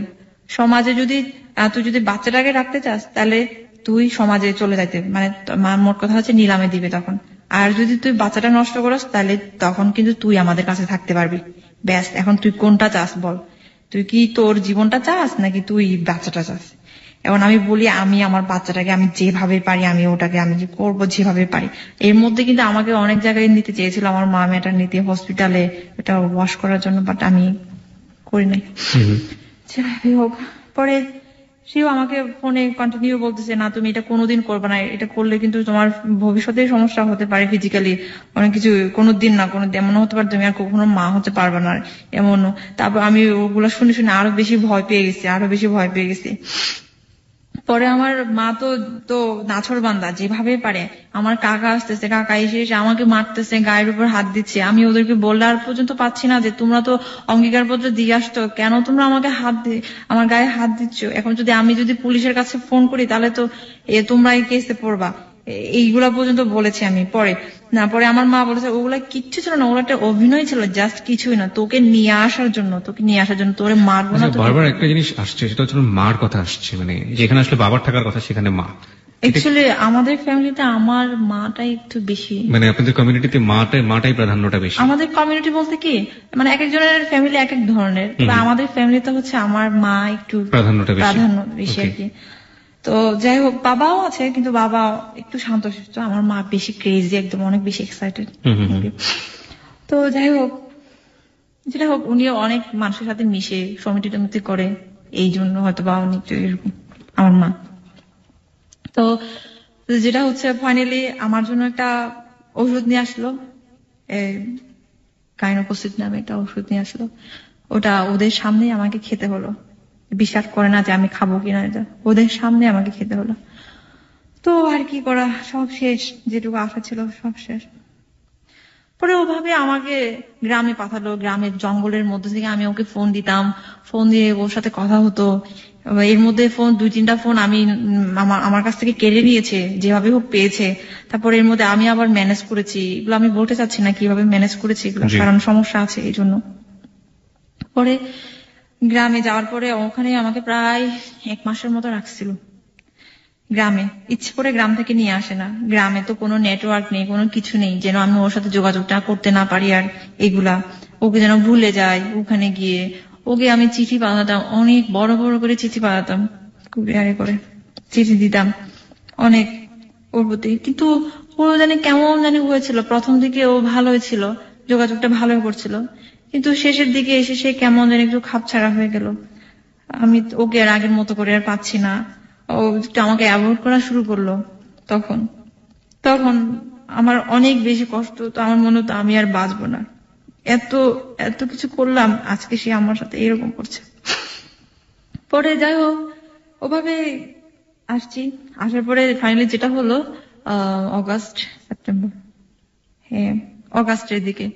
অগাস্টে আমি ওর সাথে কথা বলতেছিলাম দুপুরের দিকে। তো আমার ছোট ভাইটা এসে আমাকে দেখলো যে আমি কথা বলতেছি, পিছন থেকে আমাকে এত বড় একটা লাকড়ি আছে, ওই যে চুলা জ্বালায়। আপনার ছোট ভাইয়ের বয়সের ডিফারেন্স কত আপনার সাথে? 10 years। আপনার চেয়ে 10 বছরের ছোট। তো আমাকে পিছন থেকে এমন জোরে মারলো, আমি একদম পড়ে গেলাম, কিন্তু আমি মোবাইলটা হাত ছাড়া করে নাই। ও শুনছে কিন্তু আমার একটা কিছু হয়েছে, মানে আমার হাজবেন্ডও শুনেছে। এর মধ্যে তো আমাকে মারলো, আমি মোবাইলটা কিছুতে হাত ছাড়া করে নাই। কি করছে, মোবাইলটা আমি আমার জানলা থেকে আমি পুকুরে ফেলাই দিচ্ছি, পুকুর একটা ছিল পাশে পানি, ওখানে ফেলে দিচ্ছি, তারপরে যেন না দেখে। ওই জন্য আমাকে অনেক মারছে, আমার ভাই এত মারছে। পরে আমি কি করলাম, আমার জীবনটা আর রেখে কি করব। আমি ওই দিন আমাদের বিষ ছিল, ইঁদুর মারার বিষ ছিল, ওই ইঁদুর মারার বিষ খেয়েছি যে মরে যাব আজকে। ইঁদুর মারার বিষ খাওয়ার পরে আমি বমি করছি, সাথে সাথে আবার সেন্সলেস হয়ে পড়ছি। সেন্সলেস হওয়ার পরে আমি আর জানি না কি হয়েছে। পরে যখন সেন্স ফিরে আসলো তখন দেখলাম আমি হসপিটালে, আমাকে ওয়াশ করাচ্ছে। এত কষ্ট হচ্ছিল যখন আমাকে ওয়াশ করাচ্ছিল। তো ওয়াশ করানো হলো, ওখানে হসপিটালে 2 দিন ছিলাম। 2 দিন রাখলো আমাকে। অনেক মানুষ অনেক কথা বলছে, নিন্দা করছে, এটা তো স্বাভাবিক। যারা নিন্দা করছে তারা তো সবাই আপনার গোত্রের মানুষ। আমাদেরই গোত্রের মানুষ। একজন মানুষও কি আপনার পাশে দাঁড়ায়? আমার না, আপনাদেরই গোত্রের কেউ না, নট এ সিঙ্গেল পার্সন। শুধু একজন ছিল, উনি আবার ঢাকার টেক্সটাইল ইউনিভার্সিটির প্রফেসর।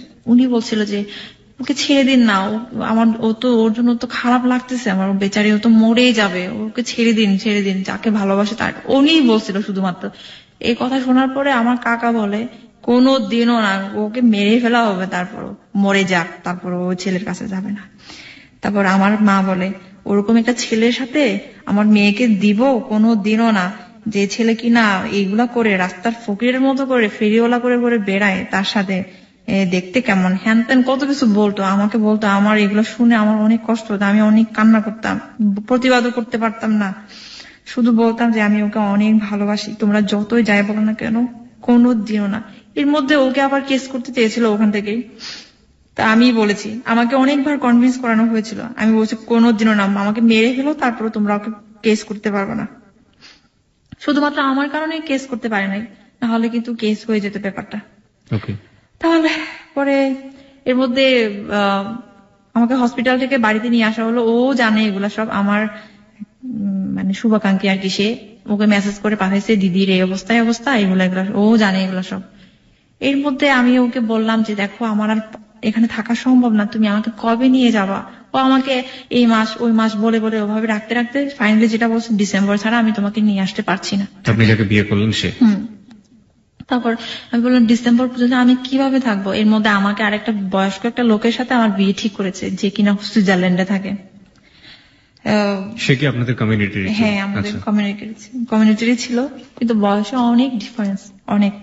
তো আমি তো ওইটা কিছুতেই মানতে পারছিলাম না। আমার এখন অক্টোবরের 5 তারিখে বিয়ের ডেট হয়েছিল আর কি। তো আমি এখান থেকে আমি কিভাবে পালিয়ে যাব, আমার কিভাবে, এখন ওর সাথে আমার আবার রিলেশনটা খারাপ হয়ে গেছিল। ও চাচ্ছে না যে আমি ঢাকায় ব্যাক করি, এটা হয়তো বা কোনো কারণেই হোক, চাচ্ছে না, পরে এভাবে হোক। তো পরে যাই হোক, ও ও চাচ্ছিল না আপনি ঢাকাতে ব্যাক করেন, হয়তো বা কোনো কারণে আর কি। আচ্ছা ঠিক আছে। কিন্তু আমি তো জানি আমি কি অবস্থায় আছে। আমি বলছি তুমি চাও বা না চাও, আমার এখানে আর প্রাণে বাঁচার দায় হয়ে গেছে। আমার এখানে আর কেউ না, আমার মাও নেই আমার কাছে। পরে যে মা আমাকে আদর করতো, সেই মা আমাকে কোনোদিনও আর ভাত খাইতে ডাকে রে, কোনোদিনও না। আমি মানে মানুষ কুকুর পাললেও কুকুরকে অনেক বেশি করে, আমি ওরকম ছিলাম ফ্যামিলিতে, এত ফেলনা ছিলাম। পরে যেটা হলো,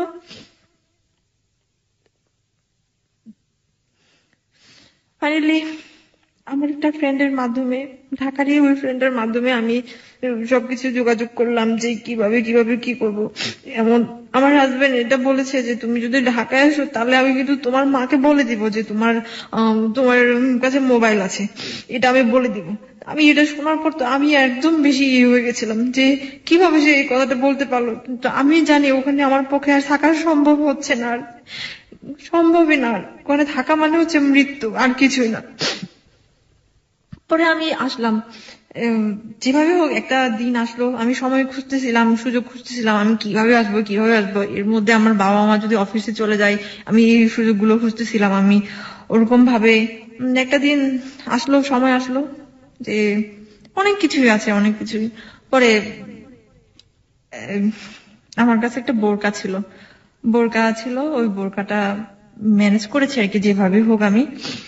পরে আসলাম ঢাকায় যে আসতেছি, ওকে কিন্তু বলি নাই আমি ঢাকায় আসতেছি এটা, কারণ আমার মধ্যে ভয় ঢুকে গেছিল যে ও যেহেতু বলেই দিয়েছে আমার মাকে সে বলে দেবে, তাহলে আমি ওকে আর কেন বলবো, আমি বলি নাই। কিন্তু আমি ঢাকায় আসছিলাম এ কারণে যে আমি ঢাকায় আসলে ওকে আমি পাবো, যেভাবে হোক ওকে আমি পাবো, আমি ওর সবকিছুই জানি, প্রয়োজনে আমি ওদের বাড়িতে যাব। এই জন্য আমি আসছিলাম। আমার এতটুকু বিশ্বাস ছিল যে আমি ঢাকায় আসলে ও আমাকে কোনোদিনও আমাকে ফেলে দিতে পারবে না, এতটুকু বিশ্বাস ছিল। হয়তো বা কোনো কারণে সে আমাকে অ্যাভয়েড করতেছিল, তখন ওর সমস্যা হচ্ছিল, এই জন্য এত বেশি। পরে ঢাকায় আসলাম, ঢাকায় আসার পরে একটা ফ্রেন্ডের বাসায় উঠলাম। ফ্রেন্ডের বাসায় কয়েকদিন থেকে ওকে আমি জানালাম যে আমি ঢাকায় আসছি, এইগুলা তুমি আমার সাথে দেখা করো। This track was downloaded from FusionBD.com. তো ও আমার সাথে দেখা করতে গেল যে আমি যে জায়গায় ছিলাম। দেখা করার পরে ওদিন প্রথম দেখা, অনেক কান্নাকাটি করলাম। ও আমাকে বললো, জান তুমি চলে যাও বাসায়, তুমি বাসায় চলে যাও। তখনও বলতেছে বাসায় চলে যাওয়ার জন্য, মানে আপনার খাগড়াছড়ির যে বাড়ি সে বাড়িতে চলে যাওয়ার জন্য? হ্যাঁ, আমাকে বলে তুমি বাসায় চলে যাও। আমি বলছি তুমি কি বলো জান, আমি কিভাবে আসছি তুমি জানো? আমি মরণ মৃত্যুকে হাতে নিয়ে আসছি। যদি আমাকে কেউ ধরে ফেলতো, আমার ওদিন মৃত্যু হতো, মেরে ফেলতো, আমাকে শুট করতে পুরো এরকম। তো এরকমই ছিল, কারণ আমাদের ওখানে তো এরকমই হয়। পরে বলতেছে না তুমি চলে যাও প্লিজ, আমি এস্টাবলিশ হলে আমি তোমাকে নিয়ে আসবো, আমি এই সমস্যার মধ্যে আছি, দেখো এই সমস্যা। আমি বলছি দেখো জান, তুমি, আমারও তো যোগ্যতা আছে, আমি আমার যোগ্যতা নিয়ে আমি চাকরি করবো, তুমি আমাদের কোনো সমস্যা হবে না। আমি ওকে বললাম, আমি তো তোমারই বউ, তোমারই বিয়ে করাবো, তুমি কেন এরকম করছো, কেন তুমি এমন করছো? আমি ওকে অন্যরকম, মানে আমি চিনতেই পারছিলাম না, ও কেমন জানে হয়ে গেল। পরে আমি আমার বান্ধবীকে বললাম, দেখ এই অবস্থা, যার জন্য হাসলাম সে আজকে এই অবস্থা, এই বলছে, কি করব আমি এখন? আমার বান্ধবী বলতেছে, তোরে তো আমার বাসায় রাখাও এখন মুশকিল হয়ে গেছে, কারণ তোর বাবা মা যে কোনো মুহূর্তে তোরে এখন থানায় কেস করছে, জিডি করছে যেহেতু, তাহলে তো তোরে যে কোনো মুহূর্তে আমরাও বিপদে পড়বো, তোরে রাখা এখানে তো সমস্যা। এখন এর মধ্যে আমাকে আবার কিছু পরামর্শ দিল, সেটা হচ্ছে যে তুই রিলিজিয়নটা চেঞ্জ করে ফেল, এই অমুক রিলিজিয়নে আয়। মানে আপনি যে রিলিজিয়নটা আপনার হাজবেন্ডের জন্য চেঞ্জ করলেন, সেটাও চেঞ্জ করে অন্য একটা রিলিজিয়নে যেতে বলতেছে। তো যেটা বাংলাদেশে মানে সংখ্যাগরিষ্ঠ আর কি। হ্যাঁ, তো আমি ভাবছি না, আমি কিভাবে করবো, আমি এটা কোনোদিন না। তারপর অনেক আমাকে মেন্টালি যেটা বলে একদম ওয়াশ করে ফেললো যে হ্যাঁ না এরকম হবে। আরো কিছু ভাইয়া ছিল, ওরাও আমাকে করছে, ইনফ্লুয়েন্স করেছে যে হ্যাঁ ওকে এখানে রাখা যাবে না, ওকে রাখলে আমরাই বিপদে পড়বো, পুলিশ টুলিশ নিয়ে এসে আমরাই বিপদে পড়বো, এরকম ভাবে, নয় ওকে এটা করতে হবে, নয় ওকে এটা করতে হবে।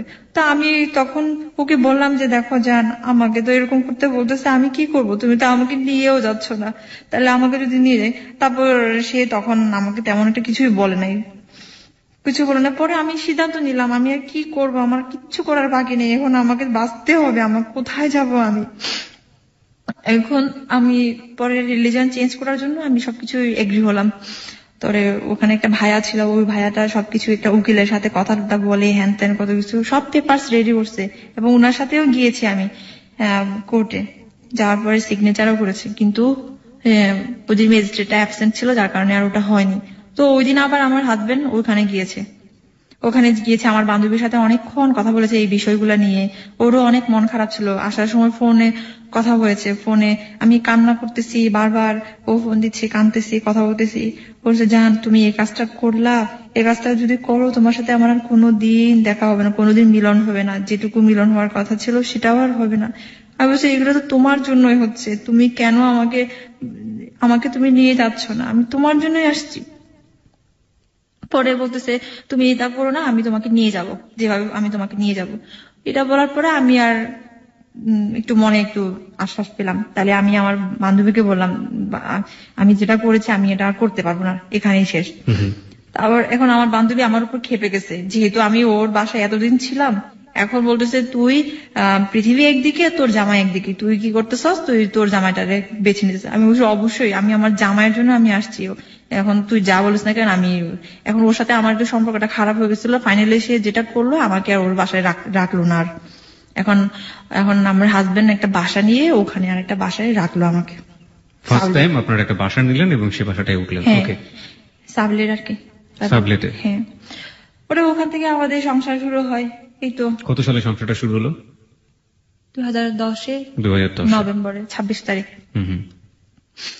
তো ওভাবে একটু সংসারটা যেরকম ভাবে চেয়েছিলাম আস্তে আস্তে হচ্ছে, এটা সেটা টুকিটাকি জিনিস কিনা শুরু করলাম, যেহেতু তো এর মধ্যে ভালোই যাচ্ছিল, সবকিছুই ভালোই হচ্ছিল, সবকিছুই ও আসতেছে। কিন্তু একটা সমস্যা ছিল, ওর ফ্যামিলিতে তো যেহেতু ও ডিসক্লোজ করে নাই ব্যাপারটা, ও যে বিয়ে করেছে এটা নিয়ে সমস্যা ছিল, তার কারণে সে আমার সাথে কন্টিনিউ থাকতে পারতো না আর কি।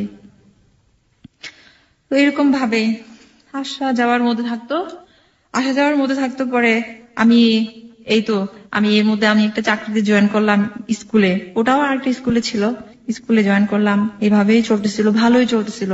মাঝে আবার অনেক কিছু হলো যে এভাবে আমার একটু জিদটা একটু বেশি ছিল আর কি, যে ও অনেক সময় ব্যস্ত থাকতো, আমি চাইতাম ও সবসময় আমার কাছে থাকুক, যেটা আমি একা সবসময় বাবা মা যতই আমাকে অত্যাচার করুক না কেন ওদের কথা মনে পড়ে, কান্না করতাম সারাদিন, বাসায় একা একা থাকতাম।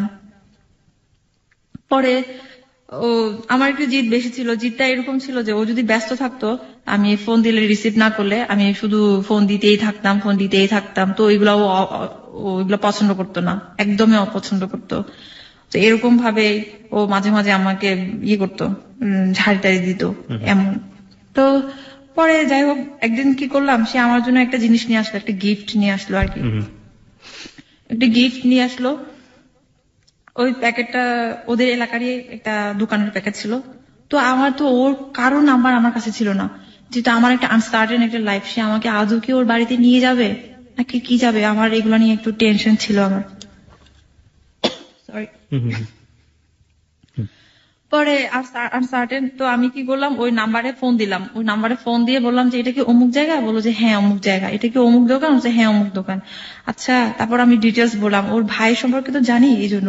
তো ভাইকে বলার পরে সে বলছে হ্যাঁ হ্যাঁ চিনি তো, উনি তো খুবই মান্যজন একজন মানুষ এলাকার এরকম। তো তা আমি বললাম যে এরকম ওনার ভাই আমাকে এভাবে বিয়ে করে রেখেছে একটা জায়গায়, এখনো পর্যন্ত আমি এরকম অসহায়ের মধ্যে আছি, আমাকে প্লিজ একটু হেল্প করেন। আমি এগুলো অবশ্যই বলেছি, যার করে সে এগুলো পরে শুনতে পারছে। পরে শোনার পরে সে আমার উপর অনেক বেশি খেপে গেছে, অনেক বেশি। আপনার বর? অনেক বেশি খেপে গেছে এ কারণে যে কেন আমি এগুলো ওর অবাধ্য হয়ে এগুলো করলাম। তারপর আমি আবার পরে আবার সরিও বলছি, ঠিক আছে আমি আর কোনোদিন এগুলো করবো না কোনোদিন। তারপর আমার এভাবেই চলতো, এভাবে তো দেখা যায় ও 2 দিন 3 দিন ফোন অফ থাকতো, ফোন দিত না আমাকে, এরকম ভাবে আমার আরো বেশি টেনশন হতো, আরো বেশি। এখন এর মধ্যে আমি ওর একটা ফ্রেন্ডের নাম্বার আমার কাছে ছিল আর কি, হ্যাঁ, ওর ফ্রেন্ডের সাথে আমি যোগাযোগ করলাম। তো ওর ফ্রেন্ডটা আমাকে বললো আর কি, যে অনেক কিছুই বললো ওর সম্পর্কে, আমি এগুলা এখন একটু বলতে চাচ্ছি না, বললো। তারপর এগুলো শোনার পরে আমার তো আরো বেশি একদম বেশি টেনশন হয়ে গেল। তা আমি বললাম যে দেখো তুমি কি আমাকে তোমাদের ফ্যামিলিতে কখনোই স্টাবলিশ করতে পারবে না? সে বলতেছে তুমি একটু ওয়েট করো না, তুমি দেখো না কি হয়, দেখো। আমি বলছি আমি আর কত দেখবো, আমি তো দেখতেছি, দেখতে তো এতদিন চলে গেল, আজকে প্রায় তখন কিন্তু 1 বছর হয়ে গেল আর কি, হ্যাঁ 1 বছর হয়ে গেছে। তারপর এরকম ভাবেই ভালোই যাচ্ছিল, আবার দিনকাল সবকিছু ভালো যাচ্ছিল। তারপর ও যা বলতো আমি তাই শুনতাম, ইভেন আমার অনেক ভালো ভালো জায়গায় চাকরিও হয়েছিল, কিন্তু ও চাকরি করাটা পছন্দ করতো না, যার কারণে আমি চাকরি ওগুলা ছেড়ে দিয়ে আসছি, চাকরি করি নাই। এরকম ভাবে মানে টোটালি ক্যারিয়ারে আমি কোনো কিছু করতে পারি নাই আমার নিয়ে, কিচ্ছু নাই, যেহেতু আমার আবার মেন সার্টিফিকেট নেই আমার কাছে। আসার সময় আমি এগুলো কিছুই নিয়ে আসতে পারি নাই, আমার অরিজিনাল সার্টিফিকেট সব ক্রপ করে রাখছে আমার বাবা মা, কিছুই নিয়ে আসতে পারি নাই আমি। এরকম শুধুমাত্র ফটোকপি নিয়ে আসছিলাম, ফটোকপি ছিল আমার কাছে ওগুলা নিয়ে, কিন্তু মেন সার্টিফিকেট আমি নিয়ে আসতে পারি না। যার কারণে ওটা আমার একটা উইক পয়েন্ট, আমি ভালো জায়গাতে আমি ট্রাই করতে পারছি না, ইচ্ছা থাকা সত্ত্বেও, আমার যোগ্যতা থাকা সত্ত্বেও। আবার এদিকে বাসা থেকেও বের হতে পারছি না, যদি কেউ না কেউ দেখে ফেলে আমাকে ধরে নিয়ে যাবে আবার, তখনও ওটা ছিল। এখনো তো আপনাকে এক ধরনের হিডেন ওয়ার্ল্ডই থাকে এরকম, এখনো তো অবশ্য আছে, এখনো কিছু কিছু জায়গা আছে রেস্ট্রিক্টেড জায়গা, আমি ওগুলোতে এখনো যেতে পারি না আর কি। তো ওরকম ভাবে চলতেছিল ভালোই। এপ্রিলের 14 তারিখে আমরা ইয়েতে গেলাম 2011-তে, ফ্যান্টাসিতে আমাকে নিয়ে গেল ও, তখন প্রথমবারের মতো আমাকে সে ঘুরতে নিয়ে গেল।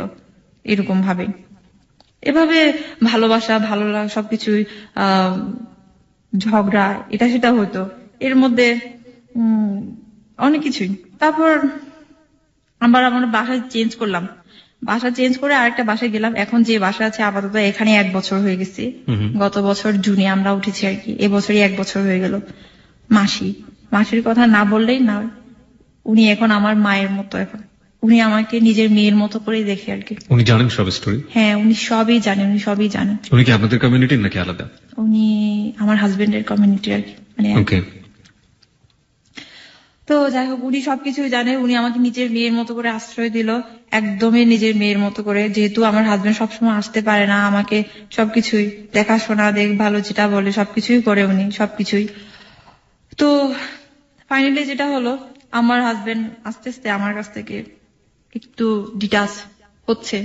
আমি বুঝতেছি ব্যাপারটা কেন হচ্ছে, এটাও আমি তখনও আমি বুঝতে পারিনি, অ্যানালাইজ করতে পারিনি। তবে এখন আমি বুঝতে পারি আমারও কিছু লেকিংস ছিল কিংবা আছে এখনো পর্যন্ত, যার কারণে সে আমার কাছ থেকে আজ অনেক দূরে। ল্যাকিংস বলতে আপনি কি ধরনের ল্যাকিংস বলছেন? আপনার ল্যাকিংস যেহেতু আপনি বোঝেন, সেই জন্যই আপনাকে জিজ্ঞেস করেন। আমার লেগিংস বলতে কি, ওই যে বললাম আমি একটু একরোখা টাইপের, জেদ টাইপের। আমার যেটা একবার জেদ চাপ করে সেটা আমার করতেই হবে, করতেই হবে। এমনও গেছে যে ও আসতে পারবে না, আসতে পারবে না। তো আমার হচ্ছে কি, আমি একটু বেশি ইমোশনাল। যেমন আমি ওকে অনেকটুকু ভালোবাসি, তো ওর প্রতি আমার রাগও একটু বেশি। এমন হয়েছে যে ও যদি বলে যে আমি অমুক দিন আসবো, অমুক দিন আসবো, কিন্তু ও যদি আসতে না পারে, তখন আমার এত কষ্ট হয়, আমি মনে হয় আমি দুনিয়াতে থাকবো না। আর ওর জন্য আমি এত রান্না করতাম, মানে ও যা যা পছন্দ করে সবকিছু রান্না করতাম, রান্না করে ওর জন্য সারা রাত জেগে বসে থাকতাম যে আসবে ও। ও বেসিক্যালি তো রাতেই আসে, কারণ আস্তে আস্তে অনেক দেরি হয়ে যায়, দূরে থাকে যেহেতু। তো ওর জন্য অনেক পছন্দ পছন্দ জিনিসপত্র রান্না করে রাখতাম।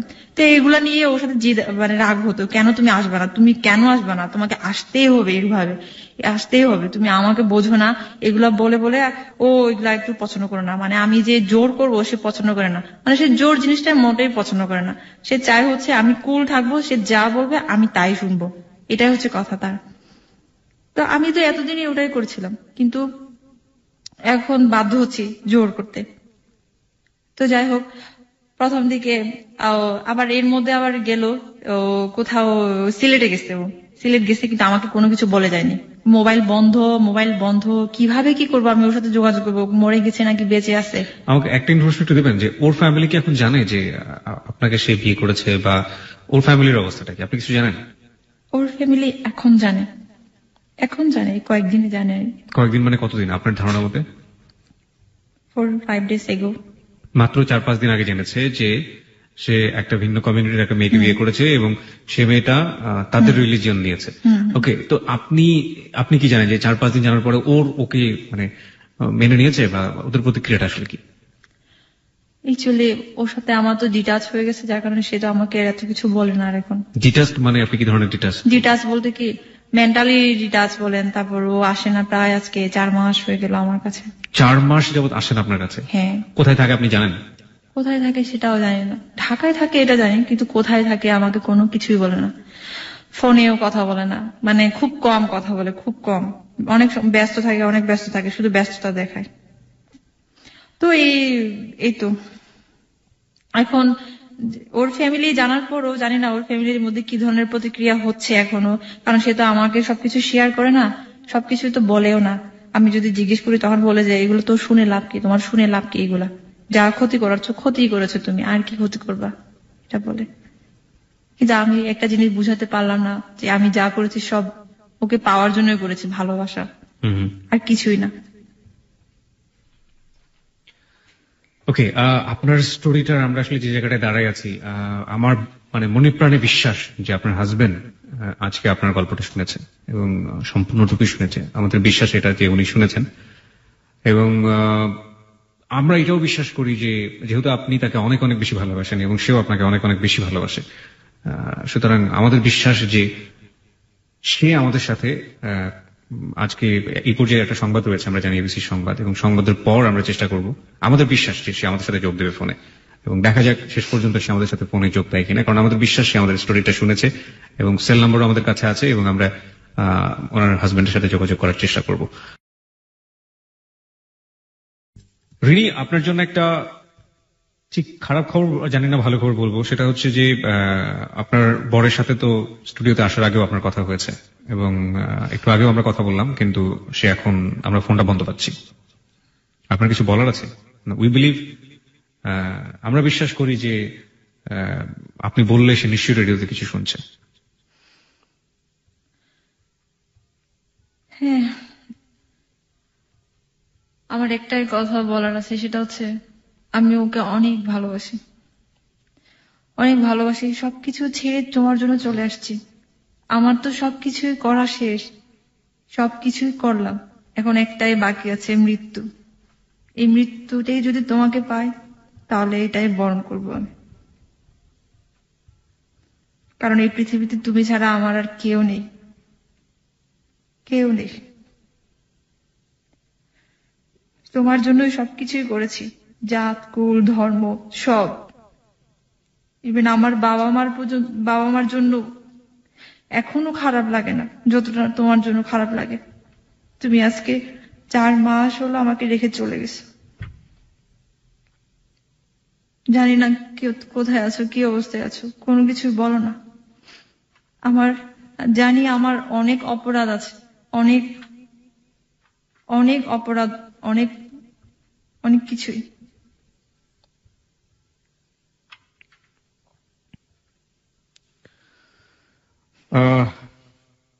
আমাদের অনুষ্ঠানের নিয়ম অনুযায়ী আমরা কখনো কোনো কিছু মন্তব্য করি না শেষে, এবং কাউকে কোনো ইন্সপায়ার করি না, কোনো অ্যাডভাইসও দিই না, কোনো পরামর্শ দিই না। আমরা শুধু স্টোরি বলি, we are the storyteller. আমরা গল্প বলি, এবং গল্পের অনুভূতির জায়গা থেকে আপনি যা নিলেন সেটা একান্তই আপনার। আর এই অনুষ্ঠানটার নাম হ্যালো 8920। রিনির উদ্দেশ্যে আমাদের শুধু একটা কথাই বলার আছে, যে কি বলবো আমি ঠিক জানি না, মানে কিছুই বলার নেই। সে তার হাজবেন্ডের উদ্দেশ্যে যা বলেছে সেগুলো আমাদের বিশ্বাস সে শুনেছে। তার হাজবেন্ডের সাথে আমরা অনেক চেষ্টা করেছি কথা বলার জন্য, এবং ফোন করেছি অনেকবার, কিন্তু আমরা ফোনটি একটু আগে খোলা পেয়েছিলাম, কিন্তু এখন বন্ধ পাচ্ছি। যাই হোক, রিনির স্টোরিটা এখানেই শেষ, বাকিটুকু আপনার হাতে থাকলো। এবং আমরা হ্যালো 8920টা শেষ করতে চাই আরেকটু সময় নিয়ে। বেশ কিছু কল যেগুলো আমরা ফোন পেয়েছি সেগুলো বাজিয়ে শেষ করতে চাই। রিনি, আপনি অনেক ভালো থাকবেন। আপনার জন্য হ্যালো 8920 যারা শ্রোতা, আমি জানি অনেক কল আসবে আপনার জন্য, তাদের সবার পক্ষ থেকে আপনার জন্য অনেক অনেক দোয়া। আপনাদের সবার আমার জন্য দোয়া করবেন। যে উদ্দেশ্য নিয়ে আমি ঢাকা শহরে আসছি সেটা যেন হয়। জানি না আমার ফিউচার কি আছে, সবকিছু আনসার্টেন, সবকিছুই। শুধু এটুকু জানি যে ও ছাড়া আমি অচল, ও ছাড়া আমার এই পৃথিবীতে আর কেউ নেই। হয়তো মৃত্যুকেই আমাকে বেছে নিতে হবে। আমি আমার জীবনে রাত 2:12 বাজলো এমন একটা সময়ে, যে মানে এই প্রথম অনিয়ারে বসে রাত 2:12 বেজেছে এবং আমি টের পাইনি। আমরা আজকে রিনির গল্প শুনেছি, এবং রিনির গল্পটা এত মনোযোগ দিয়ে কে শুনেছেন ঠিক জানি না, পুরোটা সময় জুড়ে আমি রিনির গল্পটা এত মনোযোগ দিয়ে শুনছিলাম। এবং আজকের অনুষ্ঠানটা কিভাবে শেষ হবে সেটা নিয়ে আমার প্রচন্ড প্রচন্ড প্রচন্ড রকম চিন্তিত, কারণ এই জায়গাটায় এসে আমরা পুরো রিনির গল্পটা শুনেছি, এবং একইভাবে আমার হাতে এখনো প্রায় 60 থেকে 70টা কল, রেকর্ডেড কল আছে, যেগুলো বাজানোর জন্য আমি সিদ্ধান্ত নিয়ে এসেছিলাম। কিন্তু অনুষ্ঠানটার প্যাটার্নটা এমন হয়ে গেছে যে এই সময় এসে আমি আসলে ওই কলগুলো বাজানোর মতো, এবং ওই কলগুলো বাজালে আসলে কারো ভালো লাগবেও কিনা সেটা নিয়ে আমি যথেষ্ট সন্দেহাতীত। রিনি চিটাগং ইউনিভার্সিটি থেকে মাস্টার্স পাস করেছে খুব ভালো একটা সাবজেক্টে। সে অনার্সে 2nd ক্লাস এবং মাস্টার্সে 1st ক্লাস। এত ব্রিলিয়ান্ট রেজাল্ট। সেই মানুষটা একটা মানুষকে লাভ করে তার নিজের গোত্র ত্যাগ করেছে। সেই মানুষটা একটা মানুষকে লাভ করে তার নিজের রিলিজিয়ন ত্যাগ করেছে। সেই মানুষটা একটা মানুষকে লাভ করে তার পুরো দুনিয়াটাকে ত্যাগ করেছে। সেই মানুষের সাথে একটু আগে আমরা কথা বলার চেষ্টা করেছিলাম, এবং সেই মানুষটা আমাদের কথা দিয়েছিল সে তার সাথে কথা বলবে। আমরা তার জন্য অপেক্ষা করেছি, এবং আমরা শেষ পর্যন্ত তার ফোনটা বন্ধ পেয়েছি। আমরা রিনিকে, আমরা যারা হ্যালো 8920 বন্ধু আছি এবং আমরা যারা এবিসির বন্ধু আছি, তারা বিশ্বাস করি যে রিনি কখনোই এমন সিদ্ধান্ত নিতে পারে না, রিনি কখনো নিজের কাছে হেরে যেতে পারে না, রিনি কখনো নিজের জীবনের কাছে হেরে যেতে পারে না। সে একটা শিক্ষিত মানুষ, সে একটা শিক্ষিত মেয়ে, এবং সে সবকিছু ত্যাগ করে একটা মানুষের কাছে জীবনে আশ্রয় চেয়েছে। তার মা, তার পরিবার, তার সমাজ, রিলিজিয়ন, ধর্ম সবকিছু ত্যাগ করে একটা মানুষের কাছে আশ্রয় চেয়েছে। সেই মানুষটা সবার কাছে হেরে যাবে এটা তো হতে পারে না। সেই মানুষটা নিজের ভালোবাসার মানুষের কাছে হেরে যাবে, এবং ভালোবাসার মানুষের কাছে হেরে যাওয়ার পরে নিজের জীবনের কাছে হেরে যাবে, তা তো হতে পারে না। আমরা অন্তত এই জায়গাটায় দাঁড়িয়ে আছি যে সে যদি তার নিজের ভালোবাসার মানুষের কাছে হেরে যায়, আমরা চাইবো না সে তার ভালোবাসার মানুষের কাছে হেরে যাক। সে যদিও তার ভালোবাসার মানুষের কাছে হেরে যায়, আমরা এক্সট্রিম চিন্তা করছি, তাহলে কি সে তার জীবনের কাছে হেরে যাবে? আমরা কোনোভাবেই এটা মেনে নিতে পারি না। আমরা আবার ফিরিয়ে নিয়ে এসেছি রিনিকে, এবং রিনির কাছ থেকে আমরা আজকে এই কথাটা আদায় করতে চাই। আমরা বিশ্বাস করি এখন এই মুহূর্তে এবিসি লাখ লাখ শ্রোতা শুনছে, এবং তাদের সবারই প্রাণের একটা দাবি যে রিনি একটু আগে যেটা বলেছিল যে সে হয় তার ভালোবাসার মানুষটিকে পাবে, অথবা সে তার জীবনের কাছে হেরে যাবে। আমরা এটা মেনে নিতে পারছি না রিনি। এবং আপনি এত পড়াশোনা করেছেন, এত শিক্ষিত একজন মানুষ, আপনি স্কুলের একটা টিচার, আপনি বাচ্চাদেরকে ইন্সপায়ার করেন সবসময়, আপনি বাচ্চাদের শেখান। এবং আপনি সবসময় বাচ্চাদেরকে বলেন মোটিভেশনাল কথাবার্তা, সেই মানুষটা কেন জীবনের কাছে হেরে যাবে? আপনি আমরা এবিসি শ্রোতা যারা আছে এই মুহূর্তে আমরা বিশ্বাস করি আপনি নিজের পায়ে দাঁড়াবেন, আপনার সেই যোগ্যতা আছে, এবং দাঁড়িয়ে আপনি এটা প্রমাণ করবেন যে মানুষটির জন্য আপনি পুরো দুনিয়াটাকে সাইড করে দিলেন,